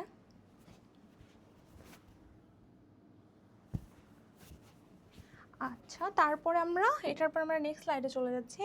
এখানে এই যে আমরা এতক্ষণ যে পড়লাম, ঠিক আছে, যে শিল্প পড়লাম, বাণিজ্য পড়লাম, প্রত্যক্ষ সেবা পড়লাম, তো এখানে না একটা সমীকরণের মাধ্যমে জিনিসগুলোকে কি করা হচ্ছে, যে উপস্থাপন করা হচ্ছে, ঠিক আছে। তো এখানে যে বলা হচ্ছে ব্যবসাকে যে সমীকরণের মাধ্যমে উপস্থাপন করা যেতে পারে সেটা কি হচ্ছে, যে বি হচ্ছে বিজনেস, ঠিক আছে, বিজনেসটা সামেশন মানে কি, কোনো কিছুর যোগফল, যে বিজনেস হচ্ছে সবগুলো জিনিসের যোগফল, ঠিক আছে। সামেশন ইন্ডাস্ট্রি, ঠিক আছে, আই হচ্ছে ইন্ডাস্ট্রি মানে কি শিল্প, ঠিক আছে। সি হচ্ছে কমার্স মানে কি, কমার্স হচ্ছে বাণিজ্য, আর হচ্ছে এই যে বাণিজ্য, তারপর হচ্ছে এই হচ্ছে ডিএস মানে কি ডিরেক্ট সার্ভিস বা প্রত্যক্ষ সেবা, ঠিক আছে। তাহলে ব্যবসা হচ্ছে এই যে শিল্প, বাণিজ্য, প্রত্যক্ষ সেবা, এই তিনটা জিনিসের সমন্বয়কে আমরা কি বলতে পারি, ব্যবসা বলতে পারি, যেটা আমরা এতক্ষণ পড়লাম, যে অলরেডি আমরা তিনটা জিনিসের ধারণা পুরোপুরি পেয়ে গেছি না, যে শিল্প, বাণিজ্য এবং প্রত্যক্ষ সেবা, এই তিনটা জিনিসকে একত্রিত করে আমাদের ব্যবসা, ঠিক আছে। এখন এখানে এই যে আছে, তাহলে আমরা যদি দেখি এখানে আমরা একটু ফুল ফর্ম দেওয়া আছে, আমরা পুরাতন ধারণা অনুযায়ী দেখছি। ফুল ফর্ম যেটা দেওয়া আছে বিতে বিজনেস ব্যবসা, আইতে হচ্ছে ইন্ডাস্ট্রি, ইন্ডাস্ট্রি মানে কি শিল্প, সিতে হচ্ছে কমার্স, কমার্স মানে কি বাণিজ্য। আচ্ছা এখানে কমার্সের মধ্যে আবার একটু দুইটা ভাগ আছে, একটা হচ্ছে টিতে হচ্ছে ট্রেড, ঠিক আছে, এবং এটি হচ্ছে অ্যাসিস্ট্যান্ট ট্রেড, ঠিক আছে। এটা যদি আমি একটু বলি যে ট্রেডের যে ব্যাপারটা, ট্রেড হচ্ছে কি পণ্য ক্রয় বিক্রয় সংক্রান্ত জিনিসগুলো দেখা, ঠিক আছে, যে জাস্ট পণ্য মানে বিনিময়, যে পণ্যটা মানে ক্রেতার কাছ থেকে বিক্রেতার কাছ থেকে ক্রেতার কাছে পৌঁছাচ্ছে কিনা, উৎপাদনকারীর কাছ থেকে যে ব্যবহার করবে ভোক্তা বা কনজিউমারের কাছে পৌঁছাচ্ছে কিনা, ঠিক আছে, পৌঁছানোর যে ব্যাপারটা শুধু অতটুকু হচ্ছে ট্রেড, যেটাকে আমরা টি দিয়ে প্রকাশ করছি। এবং আরেকটা হচ্ছে এই যে ট্রেড অথবা অ্যাসিস্ট্যান্স টু ট্রেড, মানে হচ্ছে কি বিনিময় সহায়ক কার্যাবলী। বিনিময় সহায়ক কার্যাবলী কিন্তু আমরা অলরেডি পড়ে এসেছি, এই যে একটু আগে আমরা পড়ে এসেছি, এই যে বিনিময় আছে, এই যে বিনিময় সহায়ক কার্যাবলী, ঠিক আছে। তাহলে এই যে বিনিময় সহায়ক কার্যাবলী, তাহলে দেখো আমরা যদি দুইটা ভাগে ভাগ করি, এই অভ্যন্তরীণ আর বৈদেশিক, এটা হচ্ছে একটা ভাগ, এটা হচ্ছে বাণিজ্যের একটা ভাগ, এটাকে আমরা ট্রেড, যেটাকে আমরা টি দিয়ে বলছি, হ্যাঁ। এবং এই যে পার্টটা সহায়ক কার্যাবলী, এটা হচ্ছে আমার অ্যাসিস্ট্যান্স ট্রেড, বা এটাকে আমরা এটি দিয়ে বলছি, অ্যান্ড এটি প্লাস এটি, এই দুইটা মিলে আমাদের বাণিজ্য, ঠিক আছে। এই জিনিসটাই কিন্তু আমাদের এই স্লাইডটাতে বলা হয়েছে, এখানে বলা হয়েছে, ঠিক আছে, যে কমার্স হচ্ছে বাণিজ্য, এখানে commerce C is equal to T plus AT, ঠিক আছে, ট্রেড আর অ্যাসিস্ট্যান্স টু ট্রেড, এই দুইটা মিলে আমাদের বাণিজ্য হচ্ছে। এই জন্যই না এইখানে না এই সংজ্ঞাটাকে হচ্ছে ওই যে টি প্লাস এটি দিয়ে দেওয়া হয়েছে। এই যে প্রত্যক্ষ সেবা বা ডিরেক্ট সার্ভিসের যে ব্যাপারটা, এটা হচ্ছে আধুনিক যুগে এসেছে, ঠিক আছে, যে সেবার যে কনসেপ্ট, এটা আগে ছিল না। আগের ধারণা অনুযায়ী বিজনেস এই সমান সমান, মানে ব্যবসা সমান সমান, আই হচ্ছে ইন্ডাস্ট্রি বা শিল্প, টি হচ্ছে ট্রেড, এ হচ্ছে অ্যাসিস্ট্যান্স টু ট্রেড, ঠিক আছে। এই তিনটা জিনিস মিলিয়ে আগে ব্যবসা বা বাণিজ্য ছিল, বাট এখন এই ব্যবসা বা বাণিজ্যের মধ্যে এই তিনটা জিনিস অন্তর্ভুক্ত আছে, ইন্ডাস্ট্রি, তারপর হচ্ছে আমাদের কমার্স, অ্যান্ড হচ্ছে ডিরেক্ট সার্ভিসেস, ঠিক আছে। তাহলে এখানে যে এটি অক্সিলারিজ টু ট্রেড বা অ্যাসিস্ট্যান্স টু ট্রেড জিনিসটা দেওয়া আছে। দেন হচ্ছে ডিরেক্ট, ডিএস মানে হচ্ছে ডিরেক্ট সার্ভিস বা প্রত্যক্ষ সেবা। এবং সামেশন দ্বারা তোমরা বুঝি যে প্রত্যেকটা জিনিসের যোগফল বা সব কিছুর যে যোগফল বা একত্রিত করার পরে যে ব্যাপারটা, সেটা হচ্ছে সামেশন। তার মানে ব্যবসা বলতে এখানে আমরা ইন্ডাস্ট্রি, কমার্স, ডিরেক্ট সার্ভিস, এই তিনটা মিলে একত্রিত করে যেটা, সেটাকে আমরা ব্যবসা বলে থাকছি। আর পুরাতন ধারণা অনুযায়ী ডিরেক্ট সার্ভিস বা প্রত্যক্ষ সেবাটা ছিল না, তখন হচ্ছে এই প্রত্যক্ষ সেবা ছাড়া শুধু আমাদের বাকি যে দুইটা পার্ট ছিল, যে ইন্ডাস্ট্রি এবং কমার্স, এই দুইটা পার্ট এখানে ছিল, ঠিক আছে। তাহলে এই হচ্ছে আমাদের ব্যবসার সামেশন দেওয়া আছে। এখন হচ্ছে ব্যবসায়ের সাথে শিল্প ও বাণিজ্যের সম্পর্ক, ঠিক আছে। আচ্ছা আমরা ইকুয়েশনটা মেবি আমরা টোটালি ক্লিয়ার, তাই না? ইকুয়েশনটার মধ্যে মানে তেমন কোনো কিছুই না, যা আমরা পড়ে এসেছি এটাকে জাস্ট একটু মানে ম্যাথমেটিক্যাল একটা টার্মে বোঝানো হয়েছে, বাট হচ্ছে ব্যাপারটা খুবই ইজি। এই যে জাস্ট হচ্ছে মানে এইগুলো হচ্ছে বিজনেসটাকে বি দিয়ে, ইন্ডাস্ট্রিকে আই দিয়ে, কমার্সকে সি দিয়ে, ডিএস হচ্ছে ডিরেক্ট সার্ভিস, ঠিক আছে। প্রত্যেকটা জিনিসকে একত্রিত করা হচ্ছে, সামেশন মানে কি সেটার যোগফল, ঠিক আছে। এই যে টোটাল সব ইন্ডাস্ট্রি সামেশন আই, ঠিক আছে, সব ইন্ডাস্ট্রি সামেশন আই, প্লাস সব ধরনের কমার্স বা বাণিজ্য সামেশন সি, ঠিক আছে। তারপর সব ধরনের ডিরেক্ট সেবা সাবমিশন ডিএস, ডিরেক্ট সার্ভিস, ঠিক আছে। তাহলে এই হচ্ছে এভাবে। তারপর এই যে সিটা, এই সিটাকে আমরা আবার একটু ভাগ করে কি লিখতে পারি, সাবমিশন টি প্লাস সাবমিশন এটি, ঠিক আছে। এটা লিখতে পারি কারণ এই যে বাণিজ্যের মধ্যে আবার দুইটা ভাগ ছিল, যে বাণিজ্যের নর্মাল বাণিজ্য এবং সেটার কি সহায়ক কার্যাবলী, ঠিক আছে। আচ্ছা তারপর আমরা ব্যবসায়ের সাথে শিল্প ও বাণিজ্যের সম্পর্ক এখন আমরা দেখব। তাহলে মুনাফা অর্জনের লক্ষ্যে পণ্যদ্রব্য সেবাকর্ম উৎপাদন, বন্টন এবং বন্টন সহায়ক কার্যাবলীকে ব্যবসা বলা হয়, ঠিক আছে। এটা আমরা পড়ছি তো, যে উৎপাদন, শিল্প, বন্টন, বাণিজ্য এবং বন্টন সহায়ক কার্যাবলীও কি আমাদের বাণিজ্যেরই আরেকটা পার্ট, এই তিনটাকে একসাথে ব্যবসা বলা হয়। এই উৎপাদনের কাজ শিল্পের মাধ্যমে সম্পাদিত হয়, যে এই যে উৎপাদন হচ্ছে যে কোনো কিছু, এটা কিসের মাধ্যমে হয়, শিল্পের মাধ্যমে, যে প্রোডাক্টটা তৈরি করা, এই তৈরি করার মধ্যে শিল্পের মাধ্যমে হয়। শিল্পের ক্ষেত্রে কিন্তু আমরা আবার পড়ে এসেছি, কী পড়ে এসেছে, শিল্পকে দুইটা ভাগে, প্রাথমিক শিল্প, দ্বিতীয় পর্যায়ের শিল্প, ঠিক আছে। প্রাথমিক শিল্পের মধ্যে আমাদের কী কী ছিল, কৃষি শিল্প ছিল, প্রজনন শিল্প ছিল, নিষ্কাশন শিল্প ছিল। এবং দ্বিতীয় পর্যায়ের মধ্যে কী কী ছিল, আমাদের নির্মাণ ছিল, প্রস্তুত শিল্প ছিল, এবং ফাইনালি আমাদের সেবা শিল্পগুলোও ছিল, ঠিক আছে। তাহলে এই যে কোনো কিছু পণ্য উৎপাদনের যে কাজটা, এটা শিল্পের মাধ্যমে সম্পাদিত হয়। আর বন্টন এবং বন্টনের সহায়ক কার্যাবলীটা কিসের মাধ্যমে সম্পন্ন হয়, বাণিজ্যের মাধ্যমে, যেটা আমরা অলরেডি পড়েছি, কমার্স বা বাণিজ্য, ঠিক আছে। এখন মূলত বিভিন্ন উপযোগ সৃষ্টির মাধ্যমে ব্যবসায়ের মুনাফা অর্জিত হয়। উপযোগ সৃষ্টির মাধ্যমে মানে কি, যে আমরা পড়ে এসেছি কি উপযোগ মানে কি অভাব পূরণের ক্ষমতা, ঠিক আছে। তাহলে এই যে নতুন নতুন উপযোগ সৃষ্টির মাধ্যমে আমাদের অভাব পূরণের যে মানে অভাব পূরণের মাধ্যমেই কিন্তু আমাদের ব্যবসায়ের কি মুনাফাটা অর্জিত হয়। কারণ আমি তখনই একটা প্রোডাক্ট বাই করি, তখনই আমি একটা প্রোডাক্ট কিনি যখন সেটার মাধ্যমে আমার অভাব বা চাহিদাটা পূরণ হয়, ঠিক আছে। আচ্ছা, এসব উপযোগের মধ্যে রূপগত উপযোগ শিল্পের মাধ্যমে। রূপগত উপযোগ মানে কি, যেটা আমরা বলেছি যে রূপগত উপযোগ মানে যে কি প্রোডাক্টটা চেঞ্জ করা, যে সুতা থেকে কাপড় হলো, সুতা থেকে কাপড় যে হলো, এই যে ট্রানজ্যাকশনটা, এটা একটা রূপগত মানে উপযোগ হলো, মানে একটা রূপগত চেঞ্জ হলো। সেই সুতা কাপড়টা থেকে যখন আবার জামা হলো, প্যান্ট হলো, এখান থেকে কি আরেকটা মানে রূপগত উপযোগ, রূপগত চেঞ্জ হলো। তাহলে এই যে জিনিসগুলো, এগুলো কি শিল্পের মাধ্যমে হয়ে থাকে। আর সত্যগত, অর্থগত, ঝুঁকিগত, স্থানগত, কালগত উপযোগ, এগুলো বাণিজ্যের মাধ্যমে সৃষ্টি হয়, ঠিক আছে। যেমন সত্যগতের ক্ষেত্রে কি, এই যে ক্রয় বিক্রয়, বাণিজ্যের মাধ্যমে যে ক্রয় বিক্রয়টা হচ্ছে, এটাকে আমরা সত্যগতভাবে বলছি। অর্থগত, ব্যাংকিং, অর্থগততে আমরা কি পড়ে এসেছি, ব্যাংকিং। ঝুঁকিগততে আমরা কি পড়েছি, ঝুঁকিগততে আমরা পড়েছি হচ্ছে বিমা বা ইন্স্যুরেন্স। স্থানগত, পরিবহন। কালগত, গুদামজাতকরণ, ঠিক আছে। মানে আমরা অলরেডি পড়ে এসেছি, এটাকে আমরা আবার সামারাইজ ভার্সনে সুন্দর করে এটা সম্পর্কটা আলাদাভাবে দেখে নিচ্ছি, যাতে তোমাদের এই স্লাইডটা জাস্ট একবার দেখলেই তোমরা বুঝে যেতে পারো। যতক্ষণ যা পড়লে এটা একটু সাম আপ করে আর একটু ক্লিয়ার আইডিয়ার জন্য এটা করা, ঠিক আছে।